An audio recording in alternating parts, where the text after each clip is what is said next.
And welcome back to the Nose Plays.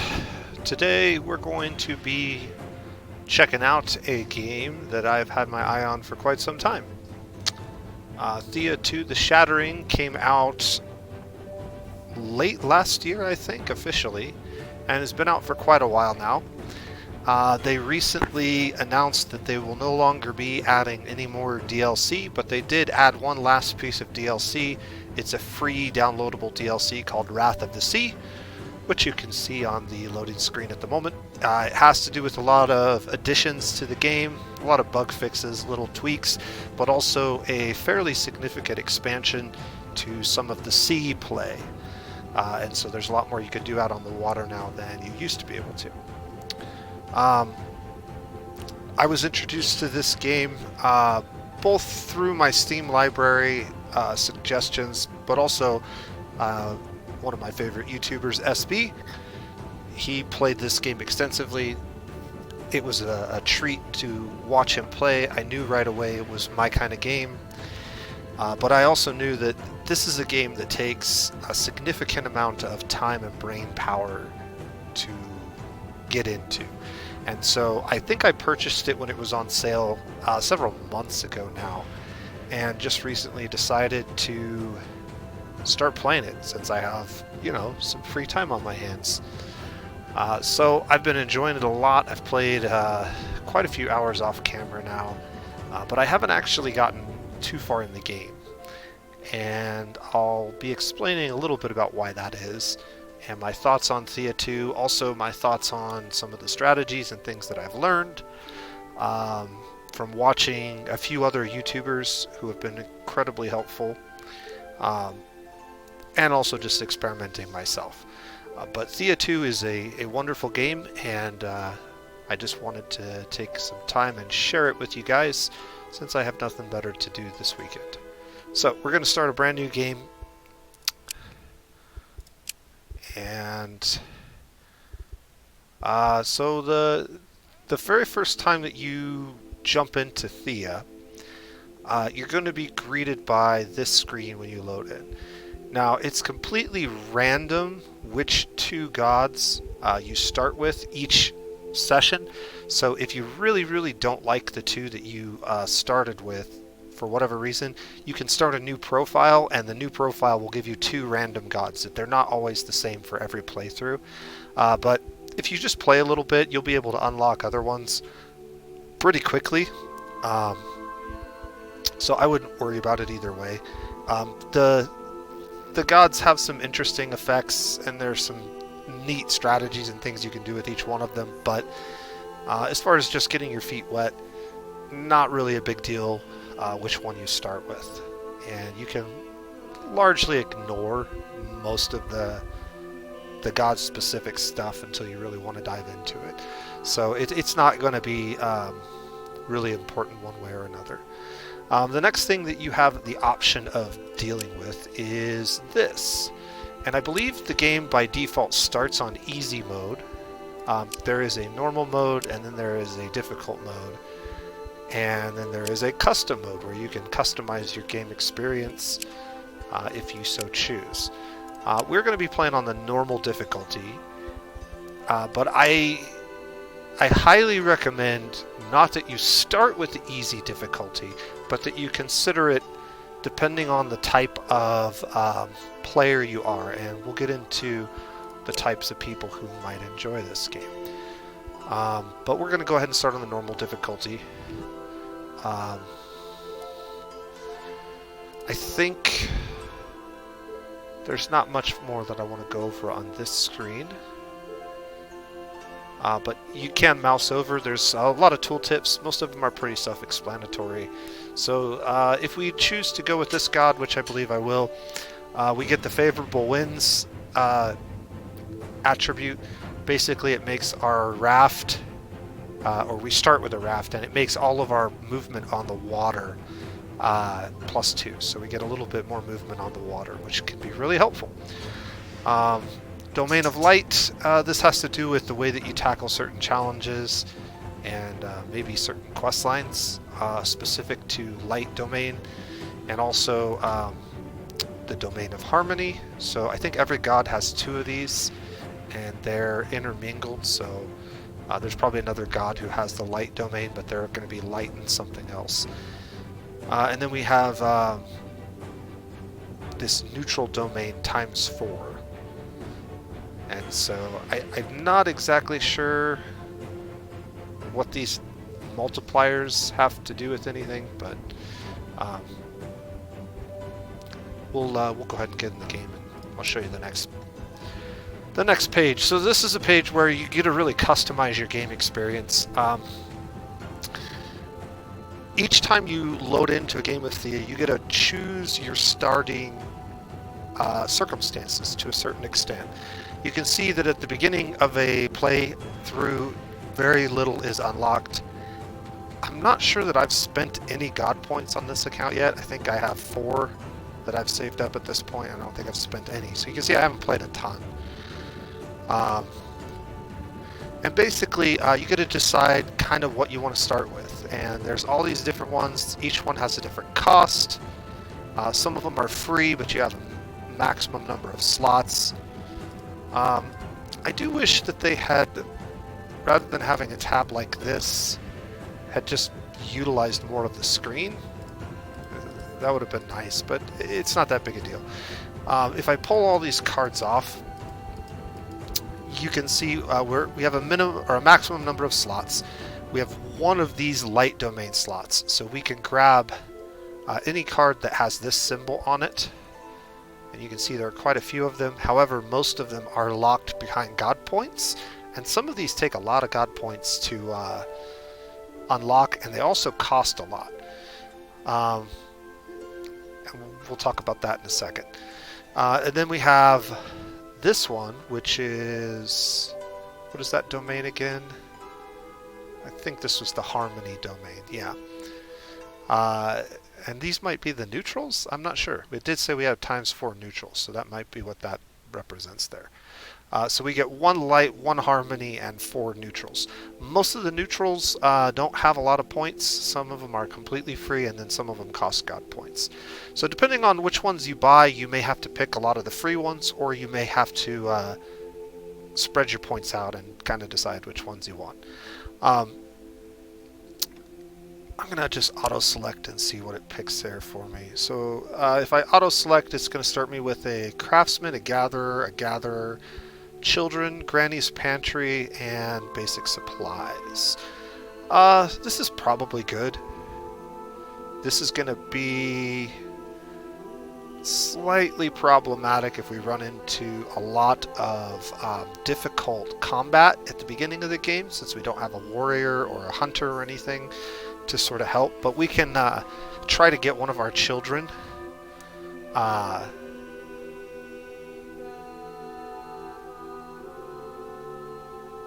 begin with 2 additional children. Yeah, we could try to get one of our children trained into one of those, and we'll talk about children here in a little bit.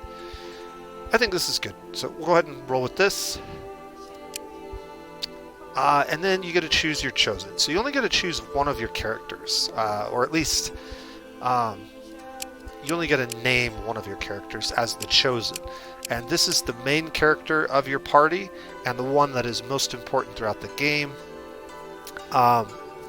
This character cannot die. If this character does die, it's very likely that your game is over. There are a few circumstances where you can pay hefty prices to keep your character from dying and bring them back to life, but it's incredibly costly to do so and can cripple your game and cause you to lose anyways. This game is pretty unforgiving and fairly brutal, even on the normal difficulty. So we got to choose one of these characters. We could choose male or female. There's a variety of portraits. I think we're going to choose one of the children, and we'll grow one of the children into our chosen. And we'll choose this male with a chicken. And then we can enter the character's name.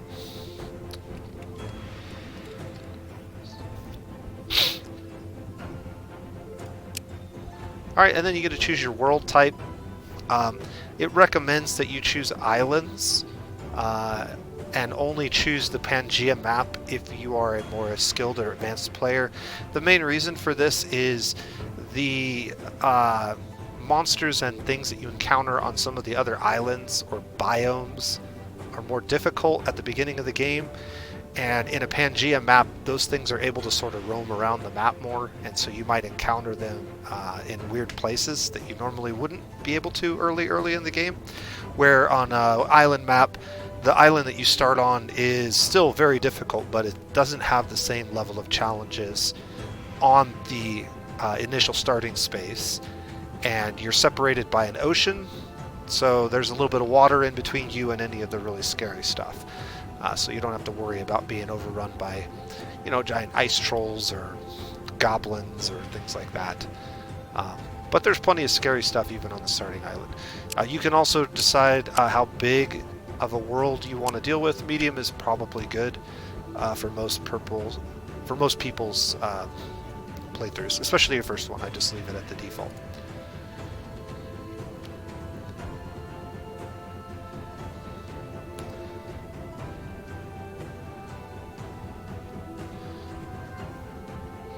If you don't know, so Thea is based on, I want to say, Slavic mythology, which is a little bit different than most of the mythology that most people are familiar with. Hello there, Chosen. Welcome into the service of the gods.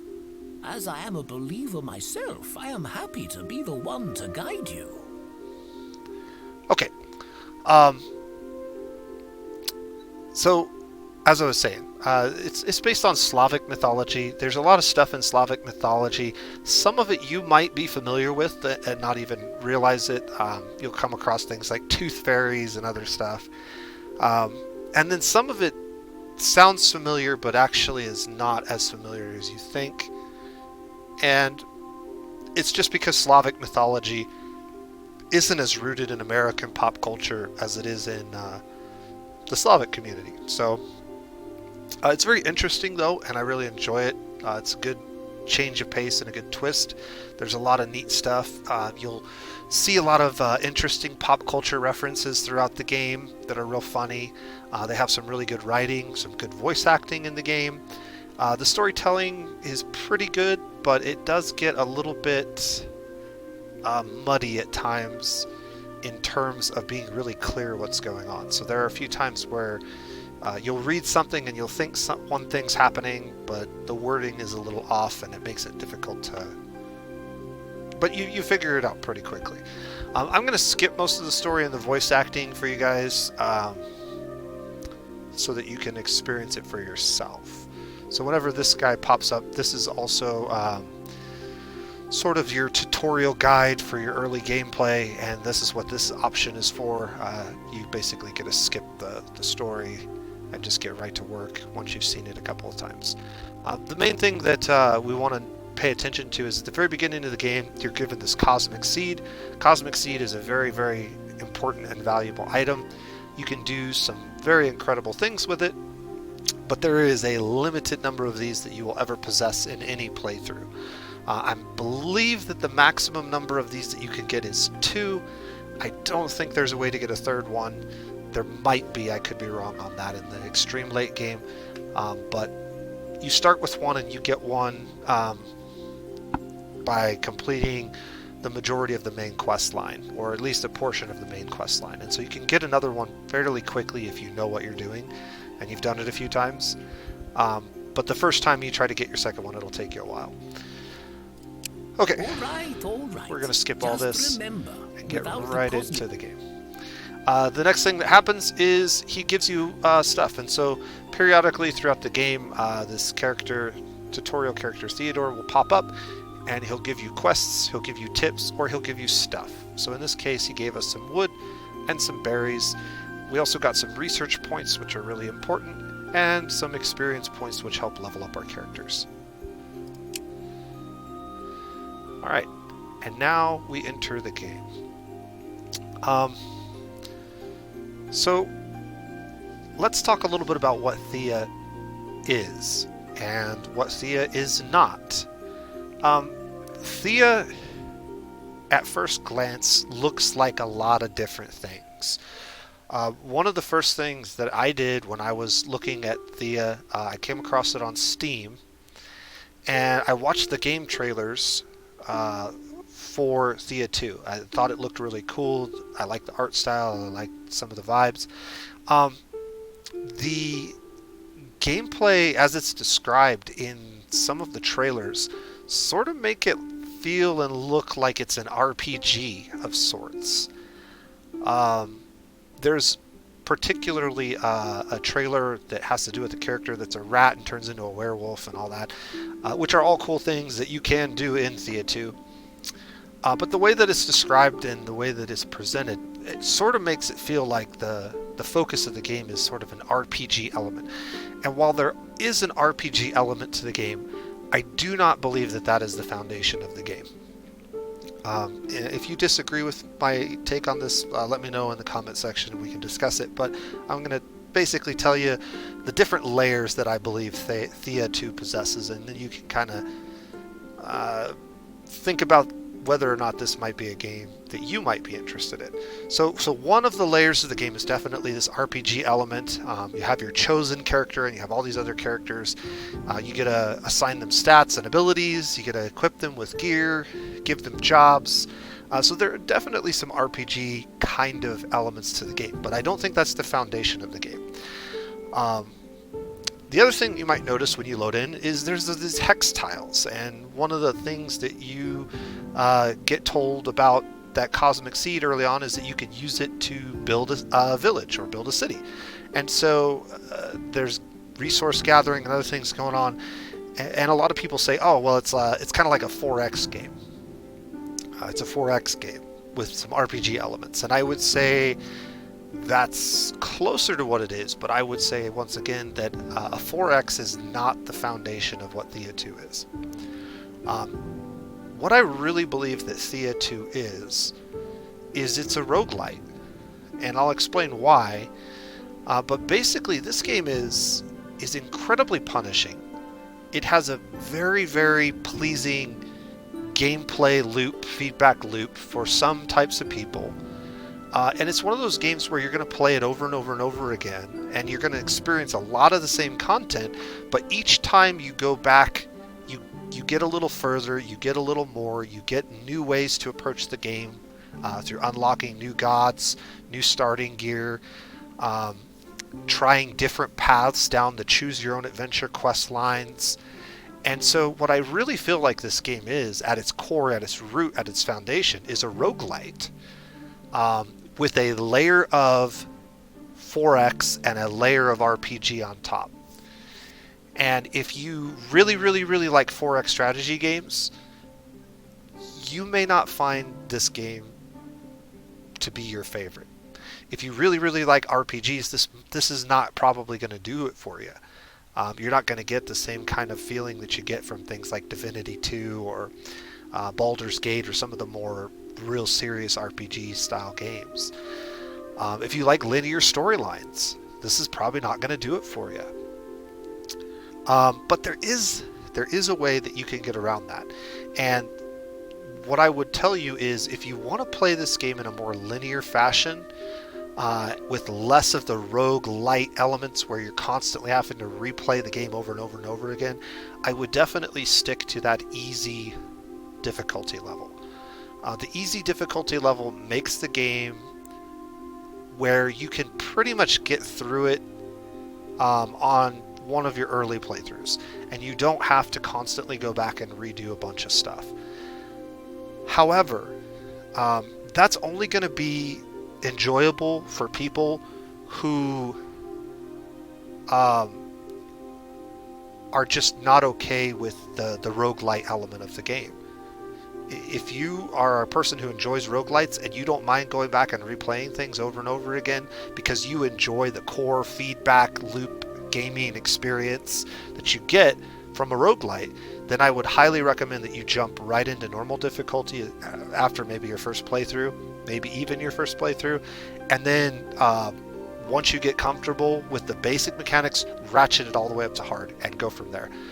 Because that's what this game really is, and that's really the way that you get the God points, is by constantly retrying new things, trying new approaches. There's so many different ways that you can play this game, and that's what makes it really, really cool.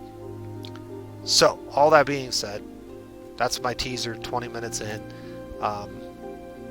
for what Thea is. It's a roguelite with 4X and RPG elements. Alright, we're going to get into the game now, and I'm going to go ahead and move over here. We're going to toggle this. This just toggles resources so they show up on the map. They did a really good job with the UI. There's a lot of real cool information that's really visually accessible here. We got the turn timers up here. We've got the day, the seasons. We got our menus up here. Things show up when they're green like this. That means they're easy to gather. When this little green circle diminishes and goes yellow or red, they're much more difficult to gather. And so, depending on the season and the circumstances, those can change throughout the course of the game. All these icons are pretty self-explanatory once you learn what they are. This is movement, this is camping, this is inventory, this is equipment, and this is group info. And then over here we have a mini map. You can see that the map is made up mostly of ocean with 6 islands? Yeah, 6. I can count. So there are 6 different islands. They're color-coded and they're always the same. So the purple island always has the same stuff on it.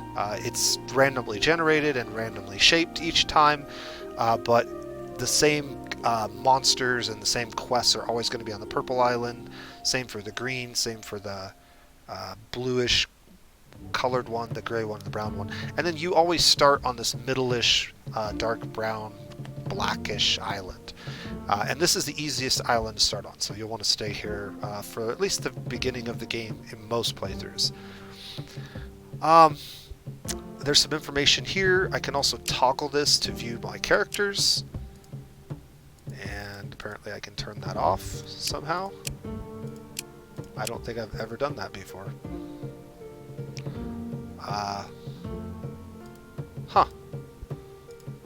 Well, there we go. Now it's back. So we can toggle this, and there's some information here. Again, mouse over the things and it'll tell you what these things are. But the symbols are all pretty self-explanatory and really good. First thing we're going to do is we're going to go to group info, and we're going to adjust a few settings, and I highly recommend that you do this on the very beginning of your first playthrough.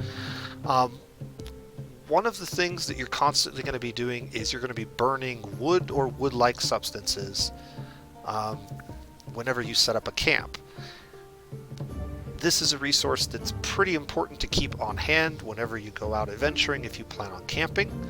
But one of the things that happens is if you don't uncheck this box, you will use basically a random fuel in this list.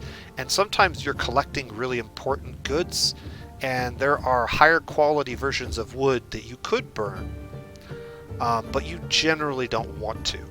So you want to uncheck this box, and you can also manually go through the list of things and do that here. But I like to uncheck this box so I don't start burning my really rare and exotic wood items that I collect throughout the game. You could do similar things with the food. There's raw food and cooked food.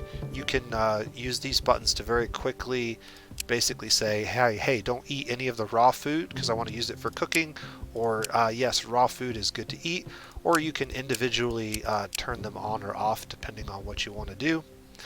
One of the things that I noticed about our inventory here is that we're really low on seaweed. And so I might want to turn that off and explain why in a minute. Mainly you would do this because you don't want to use up the last little bit that you have, and there's reasons for that. But also you can then use it to craft cooked foods, and when you get a quantity that's too small to craft cooked foods, it's kind of useless. So I want to keep that above the amount that I can use for cooking. We have these nifty little timers here that are really important to pay attention to, and you'll see those on the main page as well. This is food. This is 22 turns of food currently, and you notice if I check that or uncheck it, it'll go up. So the more food that I have available to eat, the higher this meter goes. If I do that, you can see the number of turns before we start to starve to death is decreased. And then this is how many turns of wood we can burn. We only use wood when we're camping or when we're in a village. So every village and campsite that we have active will burn 1 wood. And then this is our morale. Morale is based on the number of unique food items that you have, and every turn it increases by that amount. There are things that cause it to decrease throughout the game, but mainly what they do is they provide buffs to all of your characters. So next turn we'll go from whatever morale these guys are at +4, and eventually they'll start moving up this chain of morale bonuses. And some of these morale bonuses are really, really powerful. So getting lots of different types of food is one way to get significantly better at basically everything. Anything else that I want to talk about?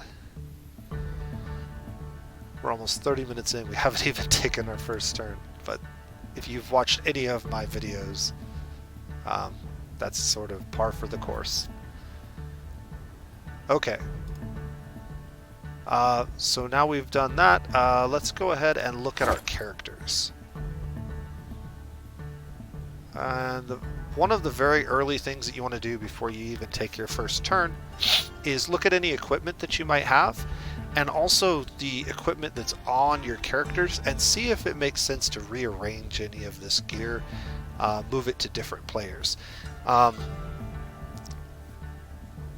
This is going to take some more explanation, so I guess we'll just go ahead and do that real quick.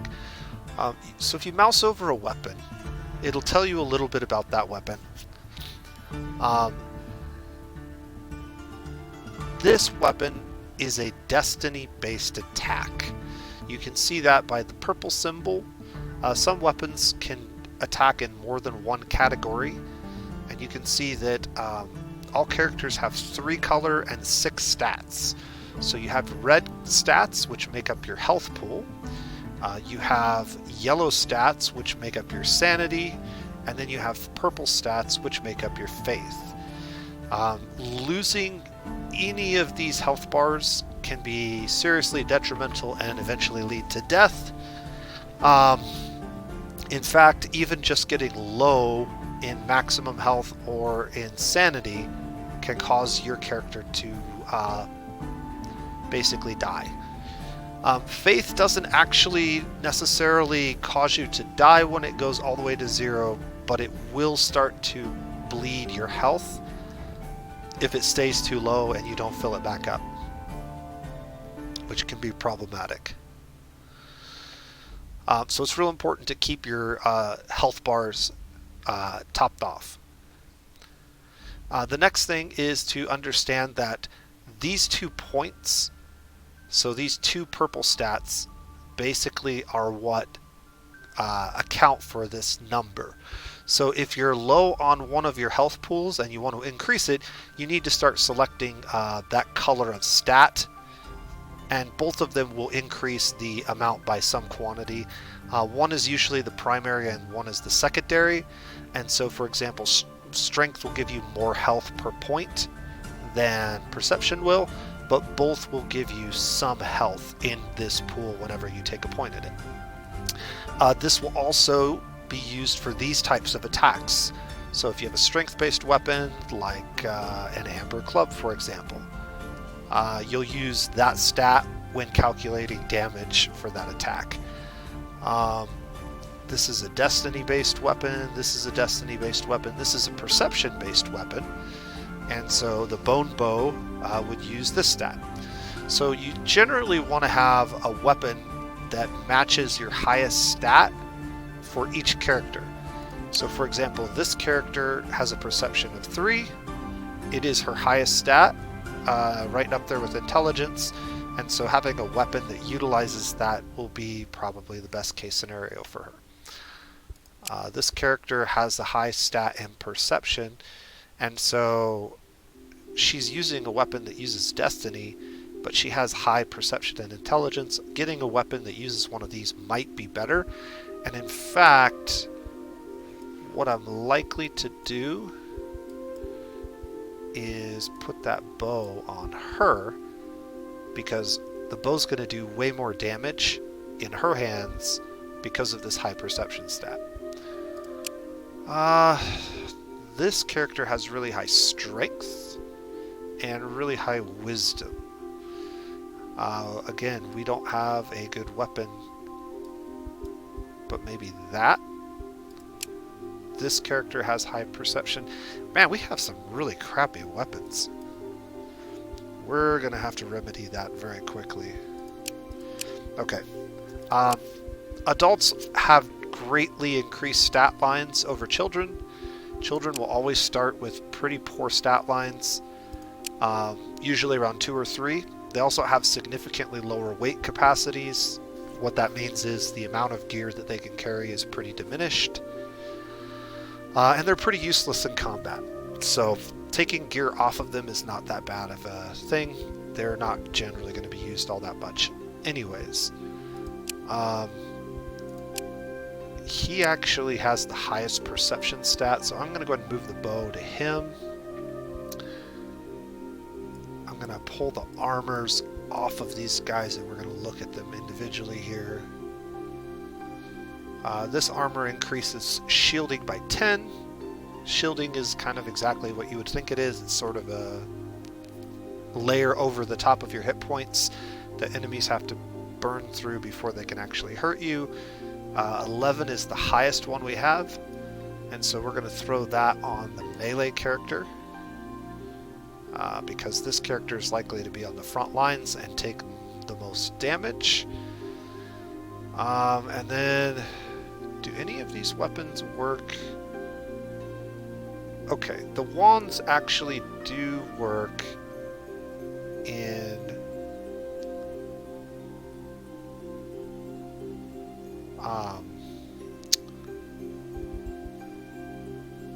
physical combat, which is the red.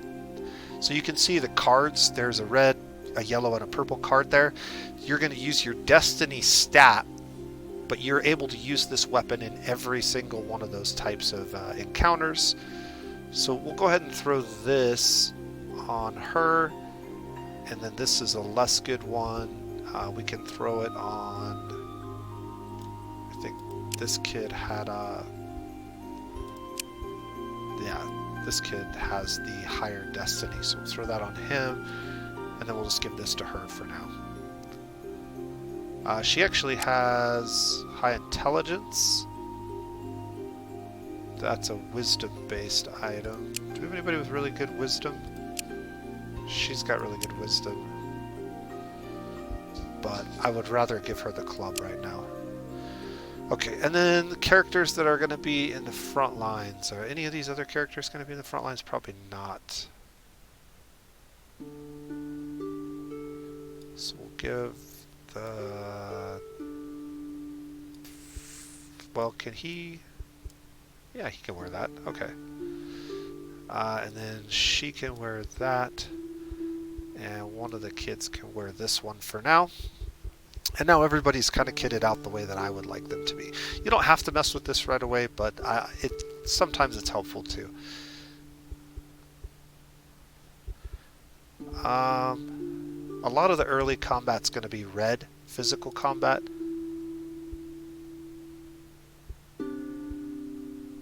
I kind of want to move this back on her. But unfortunately we don't have another frontline character that's any good. She's still going to be the best frontline character, so we really need to have her with the armor and the club. Yeah, we'll figure it out. Alright, so now that we've kind of looked at all of our characters, the main thing we want to do is identify what their highest stat line is, and then sort of equip them to that end.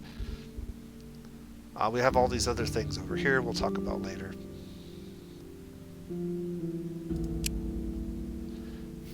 Alright, and now what we want to do is we want to kind of sort of come up with a plan. The main thing that we want to know is, do we have enough food and do we have enough wood? Right now we have 22 turns of food. That means we have a lot of food and we can do a lot of stuff. There is a terrain artifact here. This takes a lot of studying to figure out, but usually there's a pretty significant rare resource that you'll unlock underneath it after you get it, and it does give you a bunch of research, I believe, by studying it. So it might be worth setting up over here to try to collect it. As long as we're within one tile, we can set up camp and we can collect this resource. But if we do it from right here, it's the only thing that we can collect. So what I think we're going to do is we're going to move, and we're going to move over here and see if there's anything maybe in one of these tiles. Okay, so there is. So we have a couple of choices here. If I stand right here, I can collect berries while I do some research on this. But if I stand right here, I can collect the grain while I do research. And you can see how this bar is completely filled up in green, this outer circle, where this one is not. And that's because fruit in the autumn is a little bit harder to gather than the wheat. So it actually sort of makes sense to step back and set up camp right here if we're going to do this. Alright, so this is the gathering page. When you go to camp, one of the primary things that you're going to be doing in a camp is setting camp and gathering stuff that's nearby. We want to gather some grain, and we want to start to collect this terrain artifact. What's going to happen here is all of these are your characters, and they are ranked by the person with the highest gathering to the person with the lowest gathering. Over here is a bar that will fill up, and you can see it's going to take a long time, almost 10 turns if we put her over here, because she has 98 gathering, and it's 800 points worth of gathering to collect this terrain artifact. Now we can actually cut that almost in half by having 2 people work together, and so now it's only going to take 5 turns to get all of this. That leaves these guys, and we want to get some grain. Now grain takes 180 points to collect. This is going to take a while even with 2 of these, but it's not 800, so we're still going to get a couple of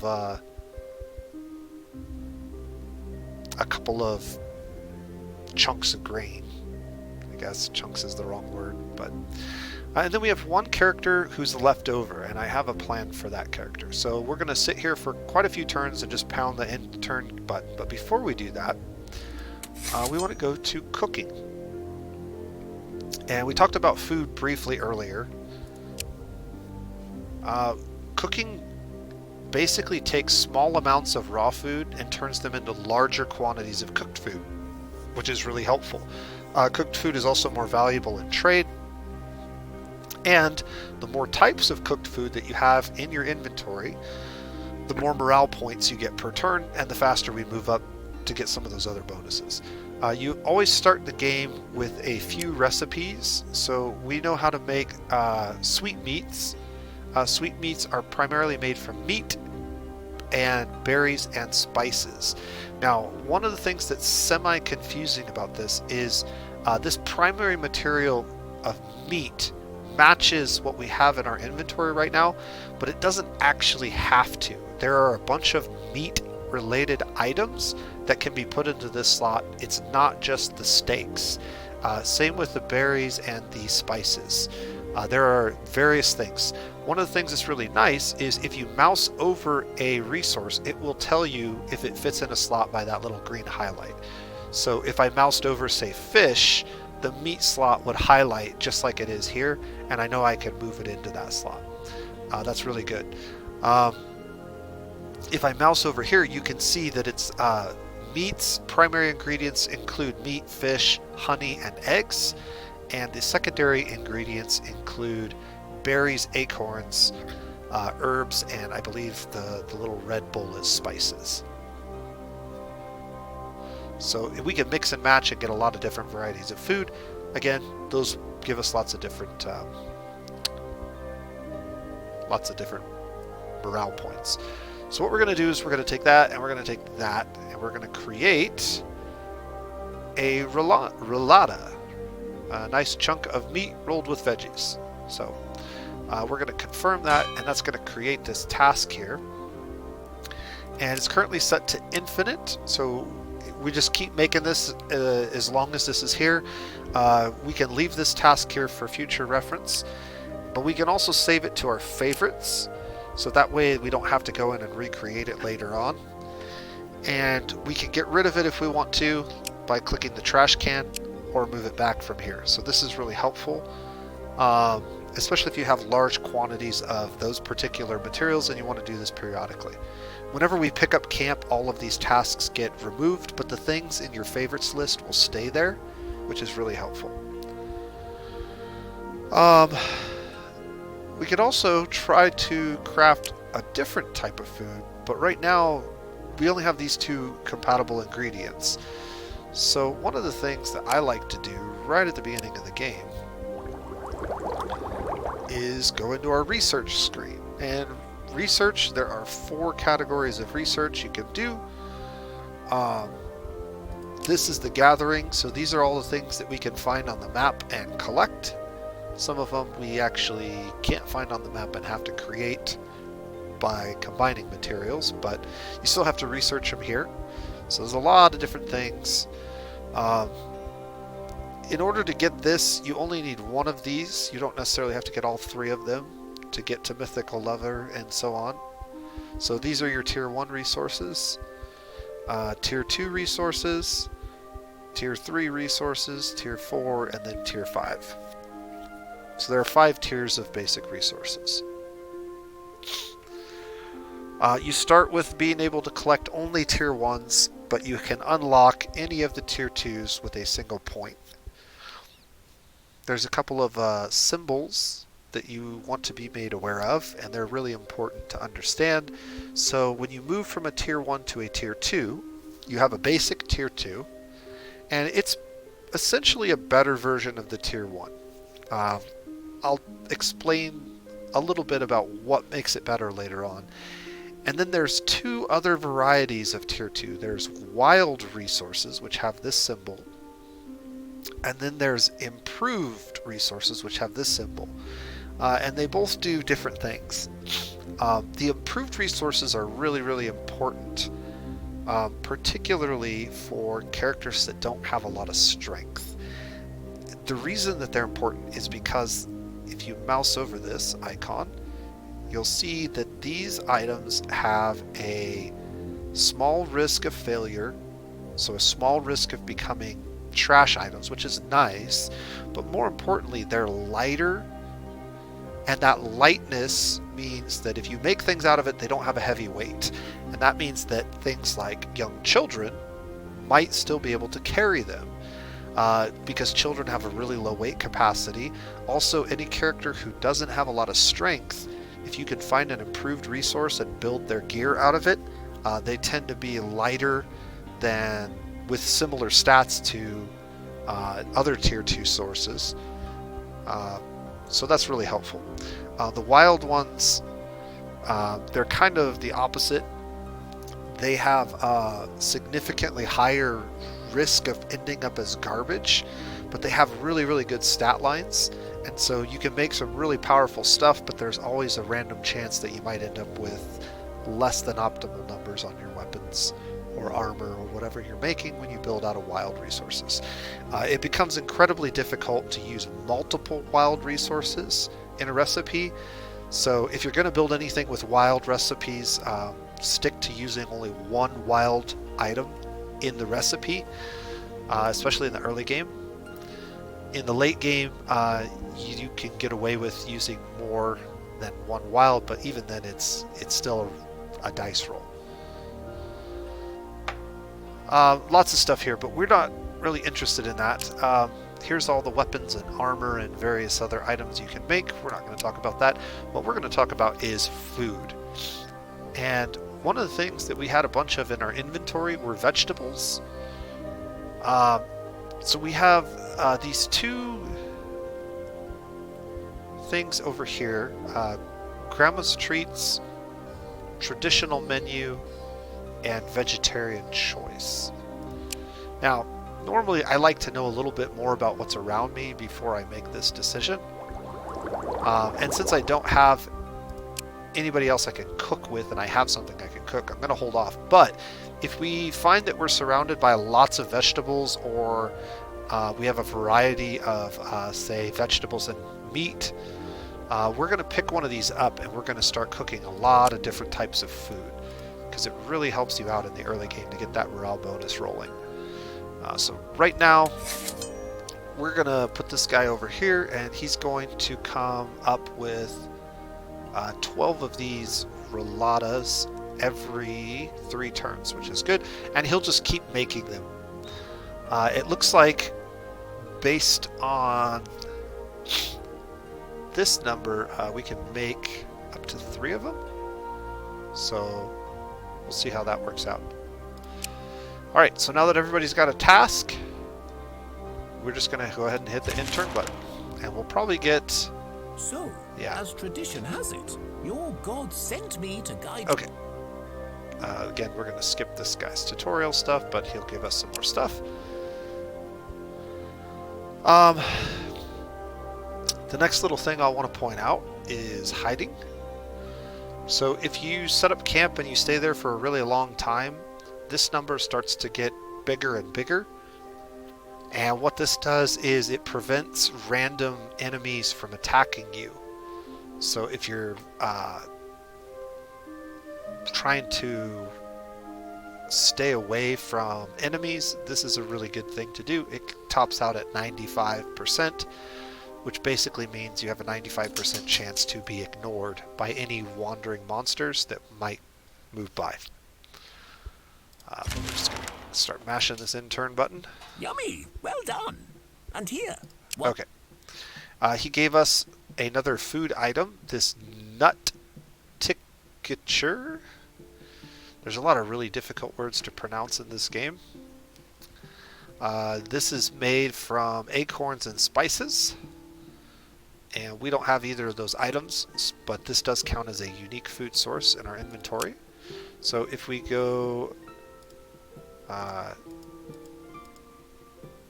to this page again, you can see we have a new food item. The morale gain has now gone to +5 per turn because of it. And we've camped for 2 turns, so we've used up 2 of our wood.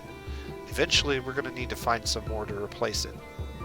We're also eating these foods as we're cooking, but hopefully we'll be able to cook some into yummy things. Okay. These things periodically pop up. These random adventures will happen.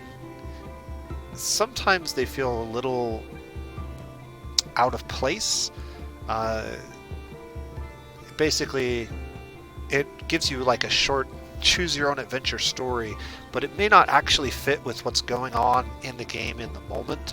So for example, this one reads, as you stop to refill your water supplies, you find a fish with golden tail trapped in the shallow waters thrashing about.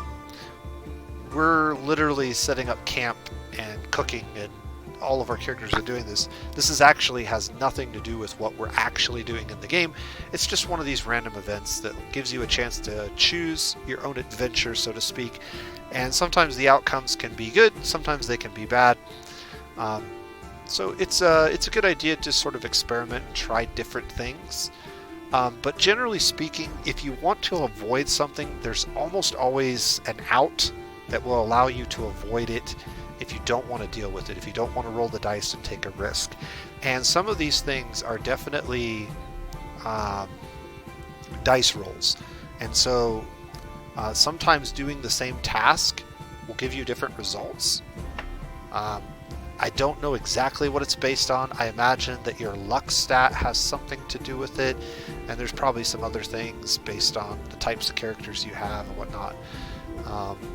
So there's some mechanics going on under the hood that will improve or reduce your chance of success or good outcomes. But we're just going to go ahead and pick one. Help the fish get back into deeper water. Eat the fish. Yeah, let's eat the fish. There you go. You eat the fish and feel great. It was better than any fish you've ever tasted. Alright then. So we actually grabbed a fish. So we now have one fish. Again, we can go back to this screen, and you can see he is available to be eaten. We can disable that, or we can leave it. We've also collected some grain now, so grain is good. Grain is a vegetable, I believe. And so now we have three types of vegetables, maybe 4. So we got a lot of vegetables in our inventory that we could turn into some yummy treats. In fact, we have so many vegetables that I think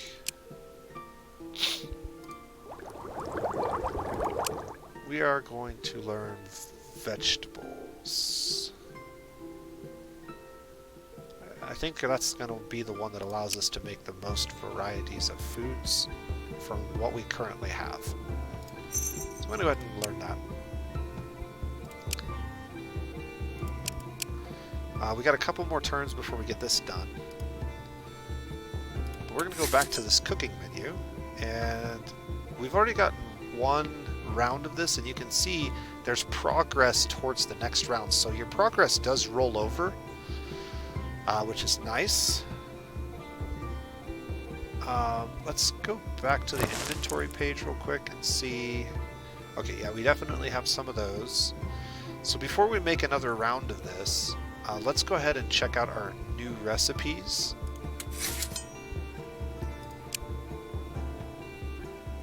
You can see the only recipe we can create is this one. But if I mouse over this fish, you can see that even though this icon doesn't match, I could put this here. The problem is I don't have 5 fish, so we can't actually cook that right now. But there are a number of these that we can cook. And one of the reasons that I put a halt on eating the seaweed is I noticed we only had 6 of them. What that means is that I can cook 1 round of something with this as the primary ingredient, but I can actually cook 2 rounds of something with it as the secondary ingredient, which is what we're going to do. And you'll notice that as I mouse over it, all of these actually show up over here. So we're going to take mushrooms and seaweed, and we're going to create a mushroom bake recipe. And then I can go back here and do it again. But this time, let's do it green. Oh yeah, a sandwich. A seaweed sandwich. Why not? So now those are 2 different items. As long as the primary resource is different, it counts as a unique food in your inventory. The secondary one can be different, and it won't. It's only the primary ingredient that matters. And so since we already have that, we're going to go ahead and move him over here. Actually, let's see if we can pull somebody off of one of these tasks. No, not quite. Alright, so we're going to wait at least 1 more turn. But we might stay here for a little while and cook up a bunch of food. This will get our morale bonus rolling in the early game, which is really helpful. We're not going to stay here too much longer, though.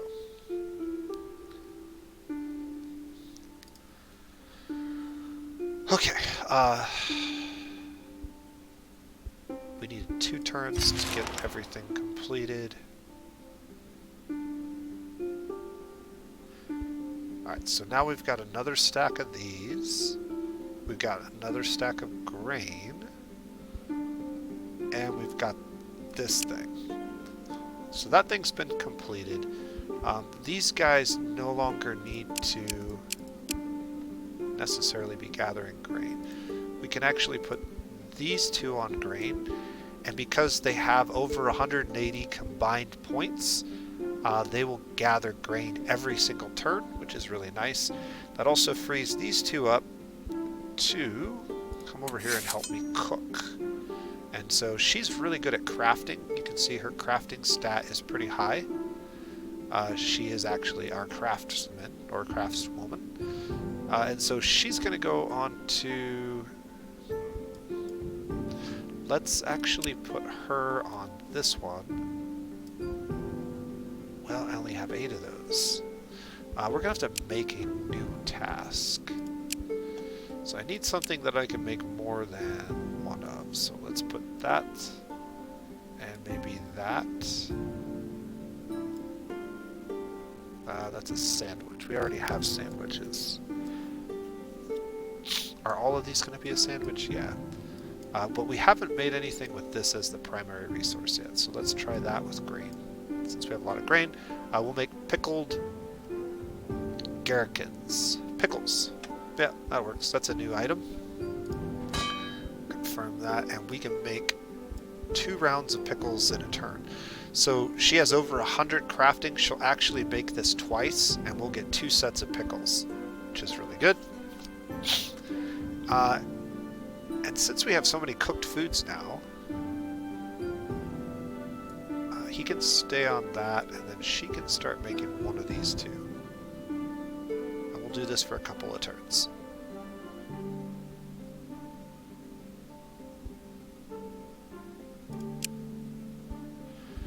And what we're doing is basically we're increasing the number of food items we have. We're also increasing our morale. We'll look at that here in a second, once we get some of these other items made. So we got a bunch of pickles now. We got some more grain.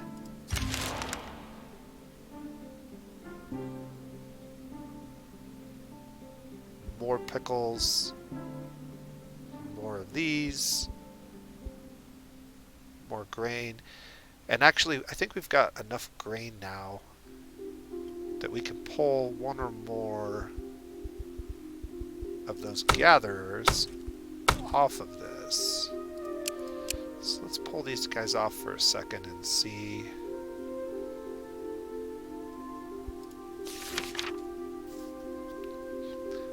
Alright, so this...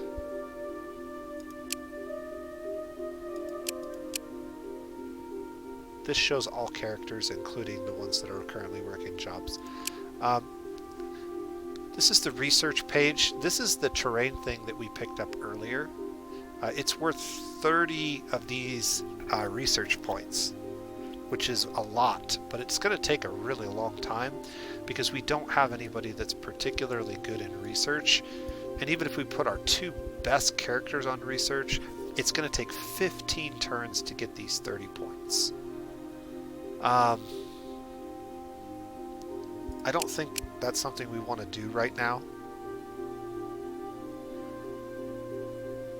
And since we're not going to stay here, we probably don't want to start it. So one of the things that you can do is you can move people around and their progress will stay until you pick up camp. So if you move your camp, you lose any progress that you had towards any tasks you were doing. That doesn't become a problem once you set up a village, because obviously the village never actually goes away. But we could put these 2 on research here. We could get 1 point in 5 turns, and we'll probably stay for at least 5 more turns cooking food and trying to get all of our raw materials cooked up into cooked materials.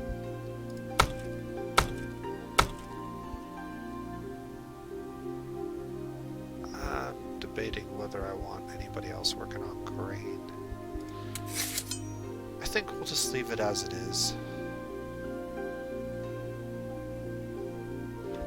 Alright, you can see that we've run out of vegetables in terms of our ability to make a vegetable here, But we still have enough seaweed to make a sandwich, so we're going to make a sandwich out of that. And then we'll probably make another sandwich out of this 4 vegetables. So I want to create a new task and create a sandwich like this.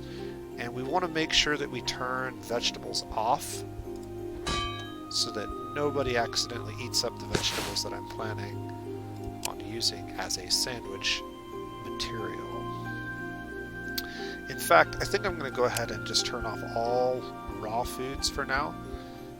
This is going to reduce the number of morale points that we get for a little bit, but that's okay because we're going to make a bunch of cooked food. I'll leave grain on because we've got tons of that. But I want to use the rest of these up in cooking recipes first.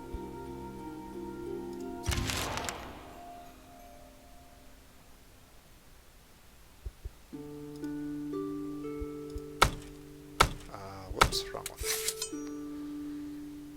Okay, we can't make that recipe anymore, so we're going to go ahead and trash that one.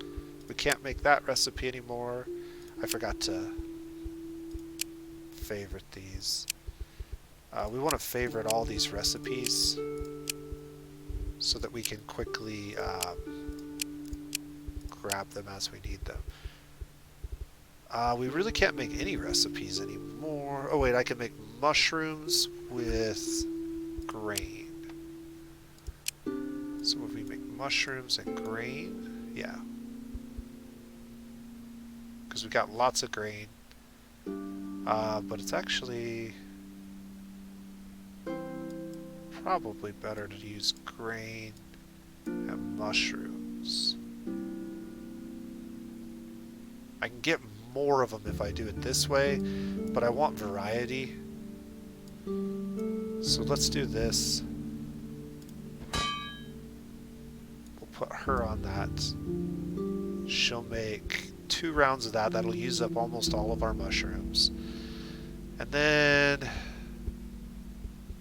if we go to our inventory and we select foods, what else do we got? Yeah, just grain and mushrooms. We used up all the seaweed, we used up basically all the vegetables and the meat. We could go ahead and activate those over here. There's not enough to cook of these anymore, so we might as well eat them. So these are now edible. You can see we're up to 9 different morale, and you can see we've already moved up this list. So now we have extra movement, we have extra health regeneration, we're about to get even more health regeneration here in a moment, and task efficiency will go up. So this will pretty much stay with us for a long time, as long as we don't take any damage. Whenever we take damage to our health pools, morale goes down significantly. Also, certain events can cause morale to drop, but we're going to be really, really good at scouting here in a couple of turns. So unlike a lot of 4X games, this is not a game where you necessarily have to get your village down right away. And in fact, putting your village down too early in this game can be completely counterproductive. One of the things that I just noticed that we should have paid attention to a couple turns ago is we found some dryad wood. And dryad wood is actually really, really good early game wood. It's a little bit lighter than basic wood, which is nice for building things, especially characters who don't have high stats yet. And it has reasonable amounts of essence, which is sort of the magic property that increases the stats of items that you build. So, we want to probably break up our camp. Let's move over 1 tile.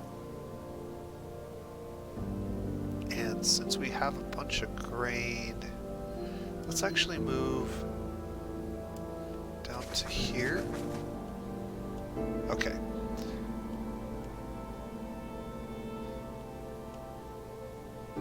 So can we move one more? Yeah. So we can go ahead and this is a quest that Theodore gave us. Your quest will show up over here. There's also your show quests, and if you can't find something, you can click on it and it'll usually show you where to go if you have a marker on the map. But let's go ahead and take care of You this. find Theodore's abandoned house. It is nestled amongst some trees and looks rather old. Inside, the place is surprisingly lived in and well taken care of. There is even a fireplace. You hear an old woman's voice croak at you. Well, well, well, dinner guests. How splendid. Do come and stay forever. That's kind of creepy. This is obviously a reference to an old fairy tale, folk tale that you may have heard of. There is no way out. The doors are gone. You will have to face this hag to escape. Alright, so now we get our first taste of combat. There are two types of combat available to us in this particular challenge. Sometimes you're limited to one, sometimes you have options. We definitely geared all of our characters for the red combat. We had one item that was pretty decent on one of our characters for yellow, but remember, she also had the highest perception stat, I believe, and so I moved the bow onto one of those characters. So we're going to go ahead and choose the red one. This is an important screen, and this is one of the parts that's really well done. So you have an opportunity to mouse over, and you can actually get the full details of all the enemies you're going to be facing if you want to take the time to look at it. And so one of the first things that you're going to notice is if we had chosen the yellow challenge, she has really high yellow stats. We can't always see this before we get to this point in the game, but sometimes you can, and so you can sort of plan around whatever stats your enemies are missing. Her strength stats are pretty low. We can also see what skills she has, so she's going to be able to use brute force because that's a red skill. She's got throw rock, which is a red skill. She's got summon unliving rat, which is a red skill, and then this purple skill won't be able to be used in this particular combat round. She also has some shields and a weapon, a wand, similar to our wands. They're based on the Destiny stat, which is pretty decent at 8 for this point in the game. And it can be used in any combat. She also has the magic user tag, which is just a tag that applies to certain effects in the game. So this is our enemy. Good to know, and then we can kind of look over all of our stats as well. This button you need to get used to pushing. There are times where it's better to run away, and a lot of times if you run away from an encounter, you take a lot less damage than if you try to resolve it. But you have some options. The auto resolve is really nice. What this does is the game basically tells you essentially based on your stats and the other character stats and some other buffs that you get, what your victory conditions would be before you actually accept them. So if we were to auto-resolve this, we would get victory with serious injuries. That means we'd have some pretty low health characters. Nobody's likely to die, but if we get in another fight too quickly before they heal up, they could be in real trouble. You can also get victory with grave injuries or total defeat. Whenever you see these two, you'll probably want to resolve manually and run away. We're not going to accept this outcome. We're going to try and do a better job than the AI. And so we can go back and we can begin the combat. And this card system is really unique and takes some getting used to. So what we're going to do is each turn, these are the player's turns, we're going to place cards on the table. Every card that we lay down has a time, and that time gets placed in an initiative order over here. And then as we go down this chain, this number is added to the time. So the first cards that are played at the beginning of the game generally go off sooner in the initiative order than ones that you play at the very end, which have a +7 to their initiative. So that means they'll go later in the turn order. Cards can be placed in the front row if they're melee attack, the back row if they're ranged attack, and some can be placed in either row depending. Most cards will attack the thing in front of it. If there's no card here, it will attack this. If there's no card here, it will attack one of these two spaces. If there's no cards there, it will go to these two, and it just keeps expanding in that order. Melee, ranged, out from the center. If there's two cards equally distant, then it's random in most cases. Some abilities allow you to manually target, but most are auto-target. And then some abilities have AoE, so they'll actually hit more than one space at a time. So those are all important little details to know. The first thing that we want to do is we want to put out one of our tanks. So we have these two characters with 12 shields, and then these kids, and I think this is one of our gatherers. They don't have as many shields, so if they take damage, the damage will be applied to their health, and it is permanent until we heal it back up after the combat. There are a few ways to heal in combat, but we don't really have any of that available to us right now. So the toughest character we have is her, but the fastest character we have is him, and you can see that by the delay number here at the top. So if we click on him, we can see he's got a ranged attack that goes off at 6 seconds, basically. She's got a melee attack that goes off at 11, or a different melee attack that goes off at 7. So this is her weapon attack. I'm not sure why she has 2 weapon attacks. This is our brute force ability. This is pretty bad. I'm not again, I don't understand why this... Why do we have 2 of these? I'll have to look at her character and see why she has 2 at some point. But 7 damage is pretty high, and we want to start with some of the highest damage abilities that we have. So yeah, let's throw out her 7 damage, and we'll kind of put it in the middle here.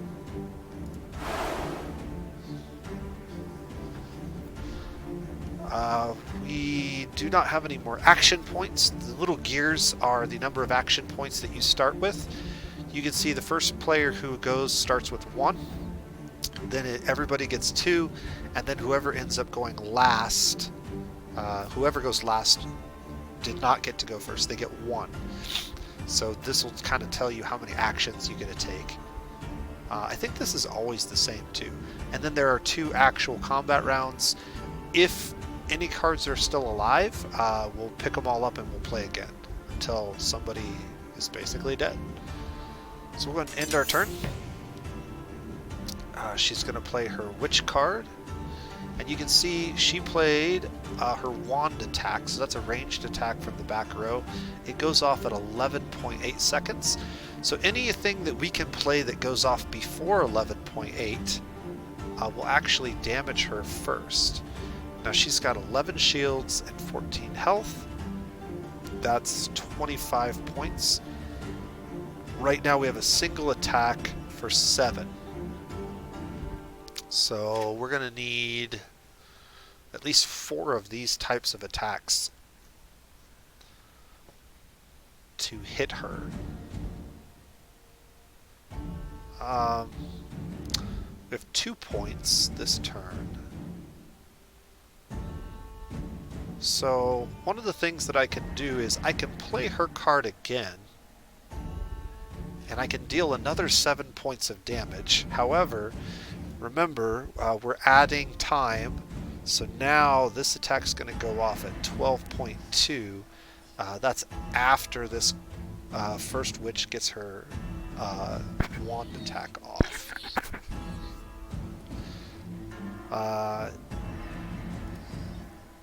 We could also play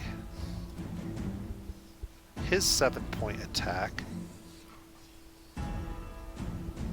And that has an attack of 8. Or a delay of 8. So that's actually not bad. But I think I want to save this for the next turn. So I think we are going to play her again. So that's going to be 14 points of damage.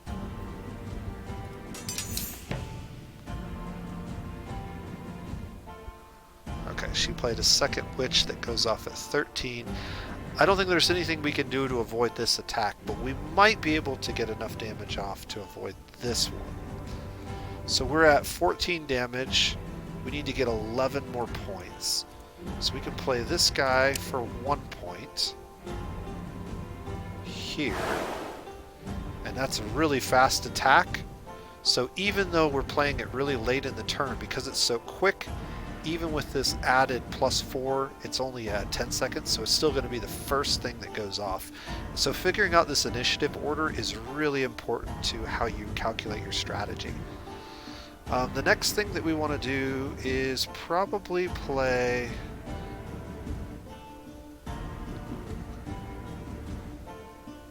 This actually might work. Okay, I'm gonna keep this in my back pocket here. So some abilities actually don't play cards on the table, they just have an effect. What this does is it will add 1 second of delay to somebody's ability. Notice she's at 11.8. If we add 1 second to that, that puts her at 12.8, which means that all 3 of these attacks go off before she gets to use her wand. That also means that we could potentially kill her without taking any damage at all. Okay, I've got 1 point left. I'm going to get 2 more points. 2 more points would be another 7 from the archer. So that's going to be 7, 7, and 7 is 21, and 7 is 28. That's enough to kill her. So let's go ahead and do this. So let's add this to this card.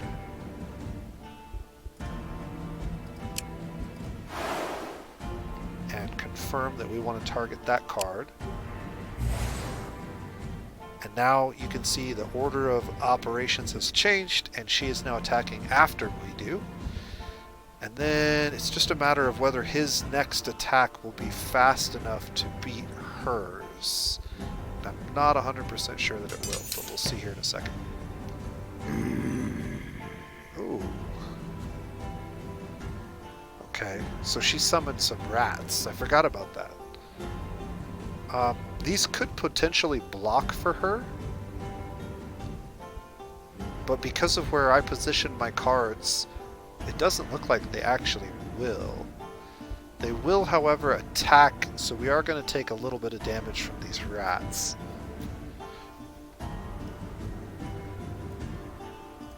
Alright, so this is a 12.0, so that is fast enough to go off before she gets her attack off. And if we put him behind her, remember, she's got shielding, so she can take the damage from these rats and not really sweat it too bad. So we're going to put him there, and he should target, yeah, one of the back row. As long as she doesn't play anything in this front row, we should be free to target her. But if she plays 2 more rats, that could be problematic. She's only got 1 point, so she probably can't play more than 1 rat. Alright, we'll see what she does, and then we'll see the resolution. So she actually didn't play anything. Okay, so the 2 rats got their swing in. Now he's our archer, he gets to choose who he hits. So we get 1 of 1, and we can actually choose any target. If there's somebody standing in front of an archer, I believe they have to target that. But if there's nobody standing in front of them, they get to choose whatever target they want. So we're actually going to target this card, because this is the one with the lowest delay, and we want to kill it before anything else. We'll confirm that. Notice this and this card are duplicate, so when we do damage to this one receives damage as well.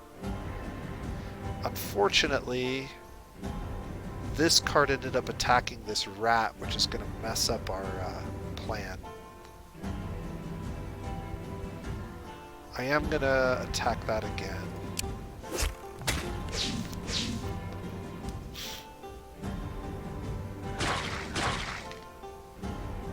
I'm a little surprised that this card attacked here.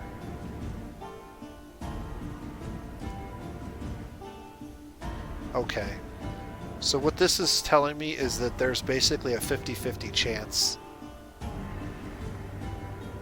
And then this one is showing it's a 100% chance of attacking that. So whenever there's multiple targets like this, it's random which one gets attacked. Unfortunately for us, we attacked the wrong one both times.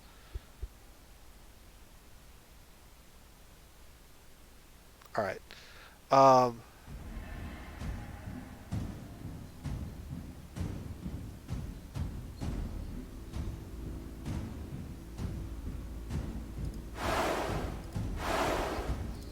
we'll just keep going here.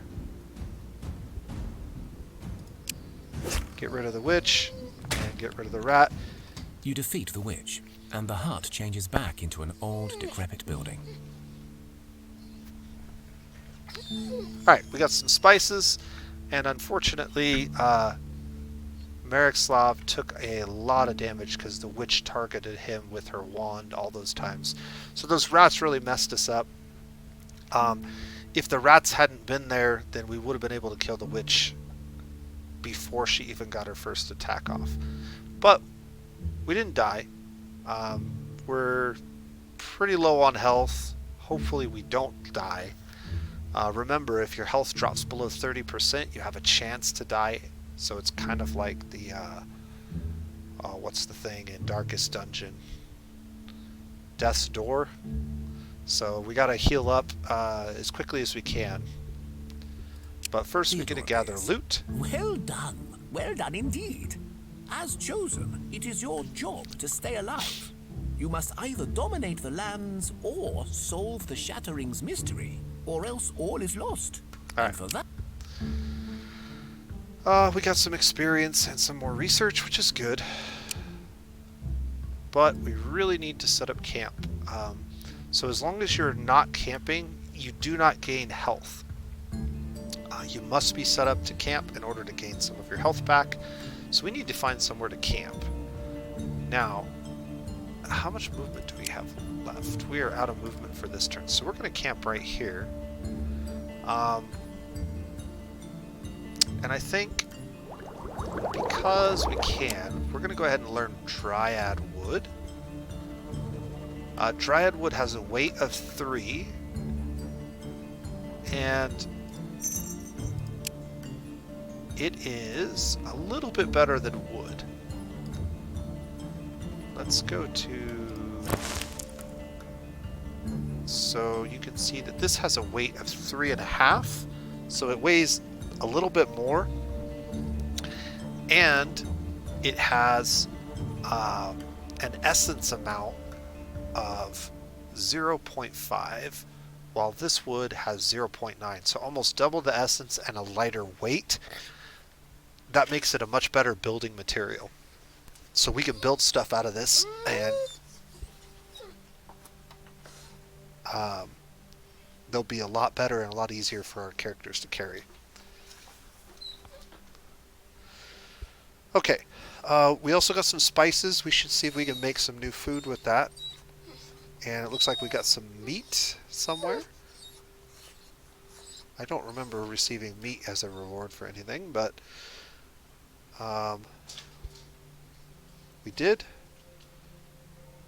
And so let's go ahead and jump out of this screen, jump back to here, and jump into camp mode. So we need to get this guy's health above 6. If his health is not above 6 points, he is susceptible to death he'll make a roll, which is based on his luck and some other random numbers. And if he fails the roll, he could die, and we could start with a dead character already, which would be really bad for us. But notice that now that we've researched this, we can start gathering it. So we're going to put our best gatherer here, and we're going to try to get as much work out of him as we can. Nothing like going back to work to get your health back up, right? And then we're going to put all of these people in charge of cooking. We got some new stuff that we can cook. We want to cook every chance we get. Let's cancel that for a second. Let's go here, and then let's remove raw foods again temporarily. The only raw food that I'll exempt from that is grain, because we have so much of it. But the rest of these items, we want to minimize their use. That one we can use because we don't have enough. But that one we actually have enough of now. 3, I can make something with that. Yeah. And then again, by unchecking this, our dryad wood is not available for burning, which is good because we don't want to use it up. We did get a free stack of 10 when we did that research, and we'll get some more here shortly. And so let's go back to the cooking menu. Oh. I wanted to look at recipes with spices. So I have a spice recipe I can do with meat, which would be good to do. So we'll confirm that and add that to favorites. And then I had another one with vegetables. We have tons of grain, so we'll use grain and spices. And confirm that. And we'll get one of each of these made. This is going to take a couple of turns, but I can only make one of them. So let's go ahead and get each of these kids on those. And then whatever I have the most of, we got a bunch of berries. I can't use berries for this. I can make mushroom sandwiches.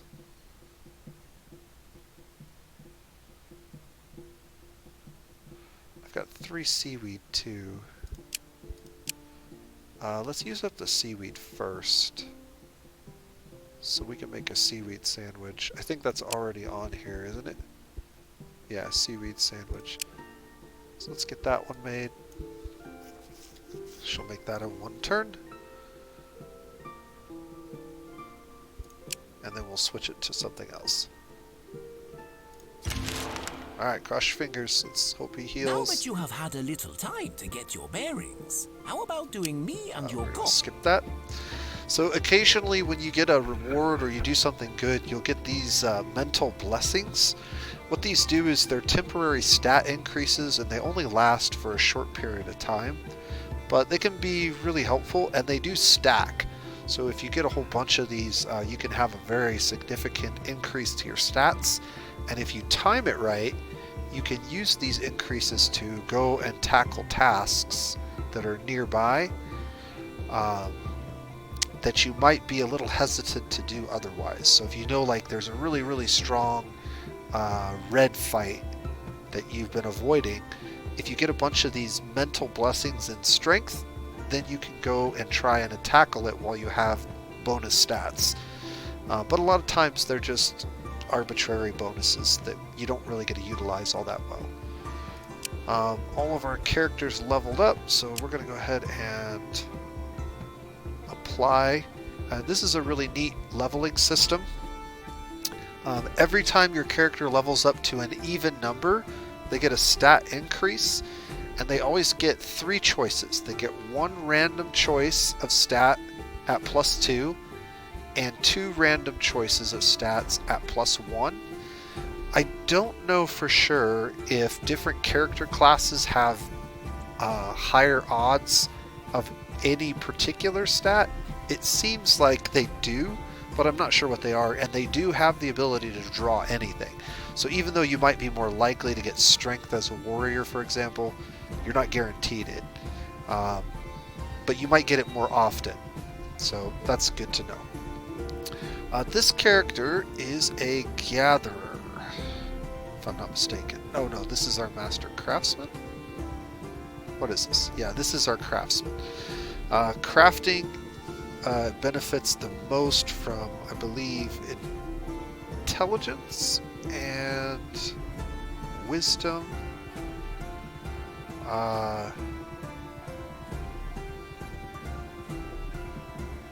Destiny also has a little bit of impact on crafting. Luck has some impact on everything, essentially. Crafting obviously has an impact on crafting. And then we don't want to completely ignore these other stats because those contribute to our health pools. And so we can have a really, really tough character in red and yellow, but get absolutely floored by a purple event that we just can't avoid. So that can be problematic. Purple is probably the least important health pool to worry about, though. She's very strong, but her perception's low.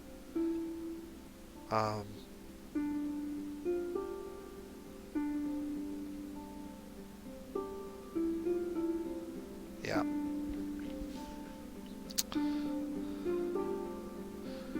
I'm still curious where this is coming from. I think I know where it's coming from now. So if I close this, we'll go look. This is a character that had the 2 weapon attacks. I think one of them's an innate ability, and one of them is a copy of that from the weapon she has. So as a crafter, she definitely wants the +2 intelligence, because that's a really good stat that increases crafting. Okay, this guy is a gatherer. Gatherers really benefit from perception, and I believe from wisdom. Yeah, so perception and wisdom are both pretty good on him. He's also going to benefit from strength, because this increases his health pool and also his carrying capacity, so he can wear heavier armor if he has a higher strength, which is good. You can see we healed about 7 hit points from camping last night, because we were at 2. Now we're at 9. And so that put us above the threshold, so we're no longer in danger of dying. And the reason that we regenerated so much health, normally we wouldn't regenerate that much, but you remember we did spend all that time boosting our morale with food, and so those morale bonuses are basically what saved this guy. That's why he didn't die immediately. Of the abilities we have here, we have Wisdom. This will help his gathering a little bit. Intelligence is not very helpful for him, but this Wit actually could be really good. What Wit does is basically it reduces your delay on all of your actions, and he's already pretty quick. You saw how fast he was able to take actions, even though he was going really late. We were laying his card down much later. We were still able to get it off fast enough to be first in the round, and so this is going to make that even more likely to be the case. This chick is a gatherer, and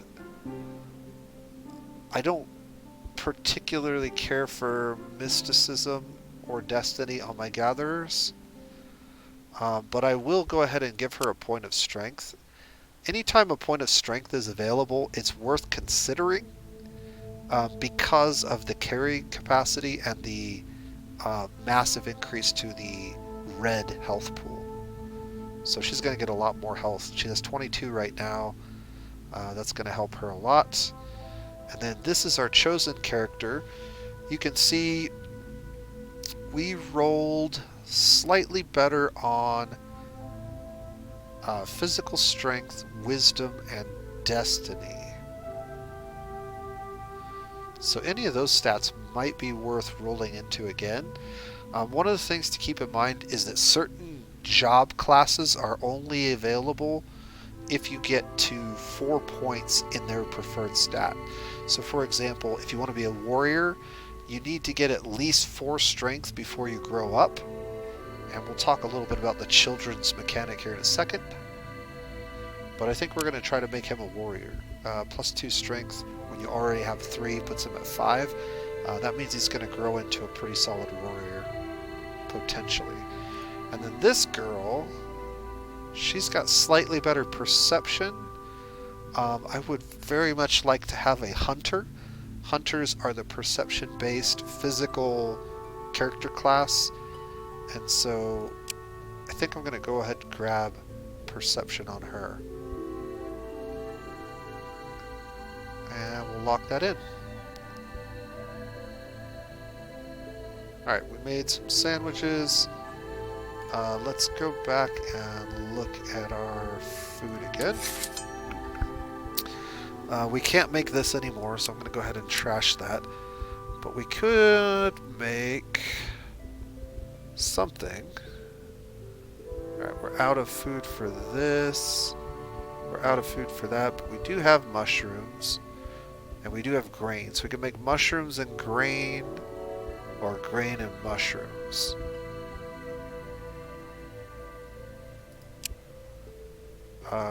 We also have berries, but we don't have any more meat sources.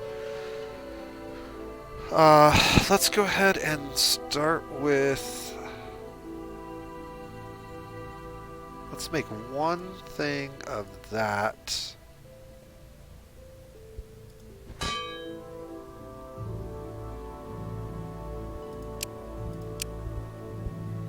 And then...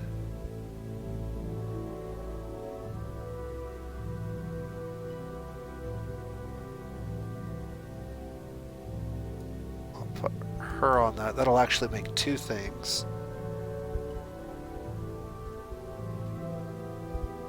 And then...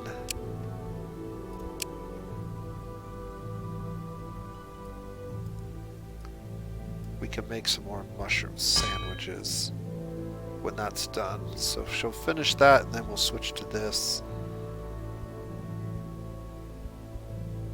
That should work.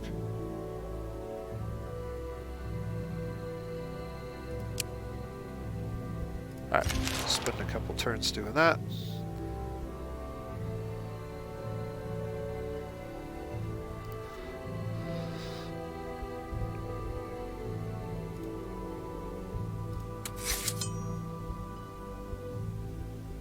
Alright. I don't want to use up all of our mushrooms for that, so... How many mushrooms do we have left? It says we have 5 mushrooms left. No, we have 3? Oh, okay. We have 8 mushrooms left. Because we've already started the next batch. We can move him to that. Put her on sandwiches. Let her finish that, and then we'll probably get moving again. So this will be the last turn that we cook. Just to make sure, 2 turns to gather some more wood. So we might actually stay 1 more turn. And then, now that we have some resources, it's time to consider crafting some tools. So, some lightweight gathering tools are really, really helpful in the early game. Again, weight is a real critical number that you have to be aware of, especially when you have lots of children. And so, materials that have lower weight are valuable. Wood has a weight of 3.5 per unit, while dryad wood is only 3.0. Leather is 3.0, and topaz is only 1.0, but we don't have enough. The reason that this is so light is this is the improved version of gems. So remember, this symbol means lighter with a good amount of essence. Not the highest amount of essence, but a good amount. This one has 0.9 essence, so it's very similar to the Dryad wood. Unfortunately, we don't have enough of this to do anything with. Another thing to keep in mind is that these recipes, some of the recipes are semi-random, and so which ones you can actually build with vary. The starting stuff is pretty much always the same, but some of the ones that we research later in the game, there are 4 resources that you can use. You'll get 2 of them random at the initial unlock, and then you can unlock the other 2 resources, but which ones are locked behind higher level research is random, so you don't know necessarily that the low-level spears, for example, are always going to be made from wood and gems. They might be made from wood and bone or wood and metal. It's semi-random, so we'll demonstrate that later if we have time. But we want to make some gathering tools. This makes everybody gather stuff a little bit better. And I have enough wood to make the primary slot locked in, but I don't have enough Dryad wood for the secondary slot, because that's going to take 27. So we can't quite make this yet. Another thing to keep in mind is that down here you'll see there are 3 different varieties of this tool that we can make from these materials, and each one is slightly different and slightly better for different things. Let me show you the difference between this tool. So this is a 3.4 increase to the gathering rate versus regular wood 2.0, and this number is expressly calculated from the amount of essence. So as we increase the essence, the stats on the item get better, and this bar, as it fills up, gives us more essence, or as we get more essence, this fills up. Essence again comes from the wood type, so this is a 0.5 essence per wood, 16 and 11. Add all that up, we get however much this is, 13 and a half, and that creates this stat. If we throw this in, obviously we get a lot more essence. It's almost doubled, and so this number is almost double. There is a maximum amount, so getting this number too high doesn't really add anything to the item past a certain point. And if you can't get enough essence to fill this first bar, for example this Scavenger's Aid, you can see that the thresholds are bigger than these other 2 items, then you can't even craft it at all. So for example, if I have, say,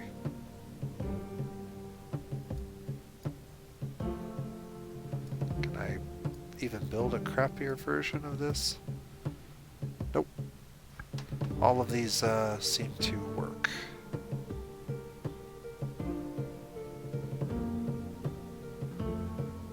That's curious. Fur leather must be a better version of leather. This is better than the basic leather. So this is essentially like Dryad wood, isn't it? Yeah, 0.9. This is the Dryad wood version of leather. I actually don't have crappy enough resources to show you. Oh, here we go.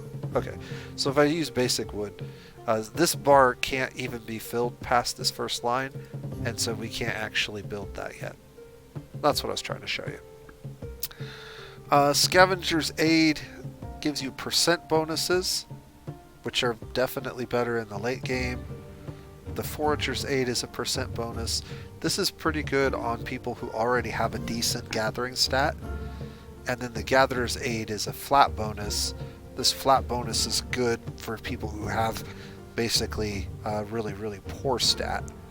And don't plan on investing more points into the stats that would naturally increase gathering percentage bonuses to better places.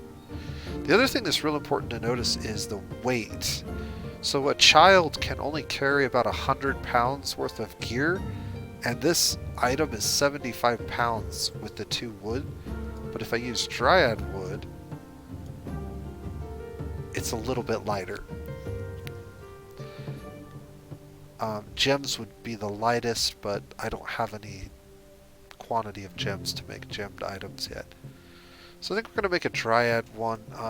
We have 2 gatherers in our party, so we want to make this version of it because the 32% increase to gathering is going to be really, really good, and the lower weight is also going to be good. But I can't actually build this yet till we collect more dryad wood, which means we might be sitting here for a little while longer as we collect.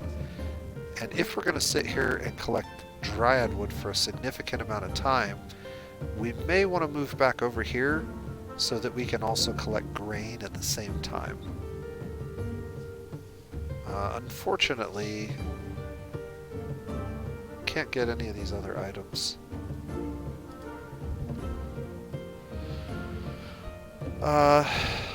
Let's take a look here. So we need 1 more turn for all of these, and we needed 2 more turns for the dryad wood.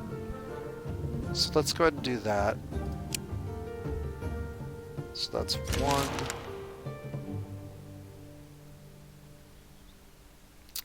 Okay, another random event. This is a event that you always get in the early game. You have a various number of ways that you can deal with it. This is the skip story option if you just want to get through it because you've already read it a dozen times.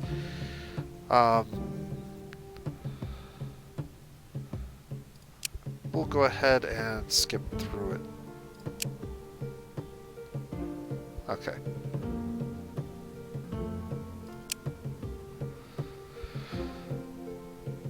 Alright, we've made a bunch of food. Now we need 1 more turn to finish collecting the dryad wood. But we're running out of things that we can cook. We can't cook any of these anymore. So go ahead and put all of those away. We might... we didn't quite get enough. I thought we just got 9 more. Next turn we'll get 9 more. Okay.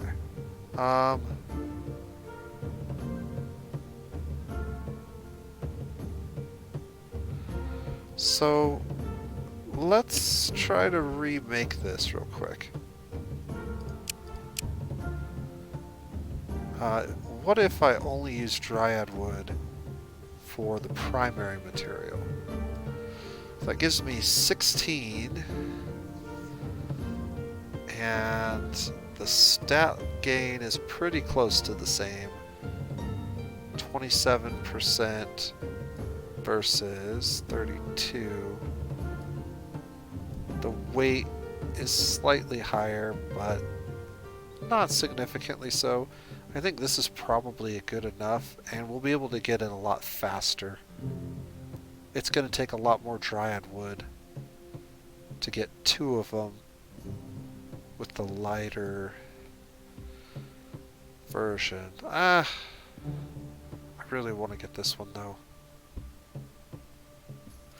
Yeah, we'll wait. What else do we have to do, right? That being said,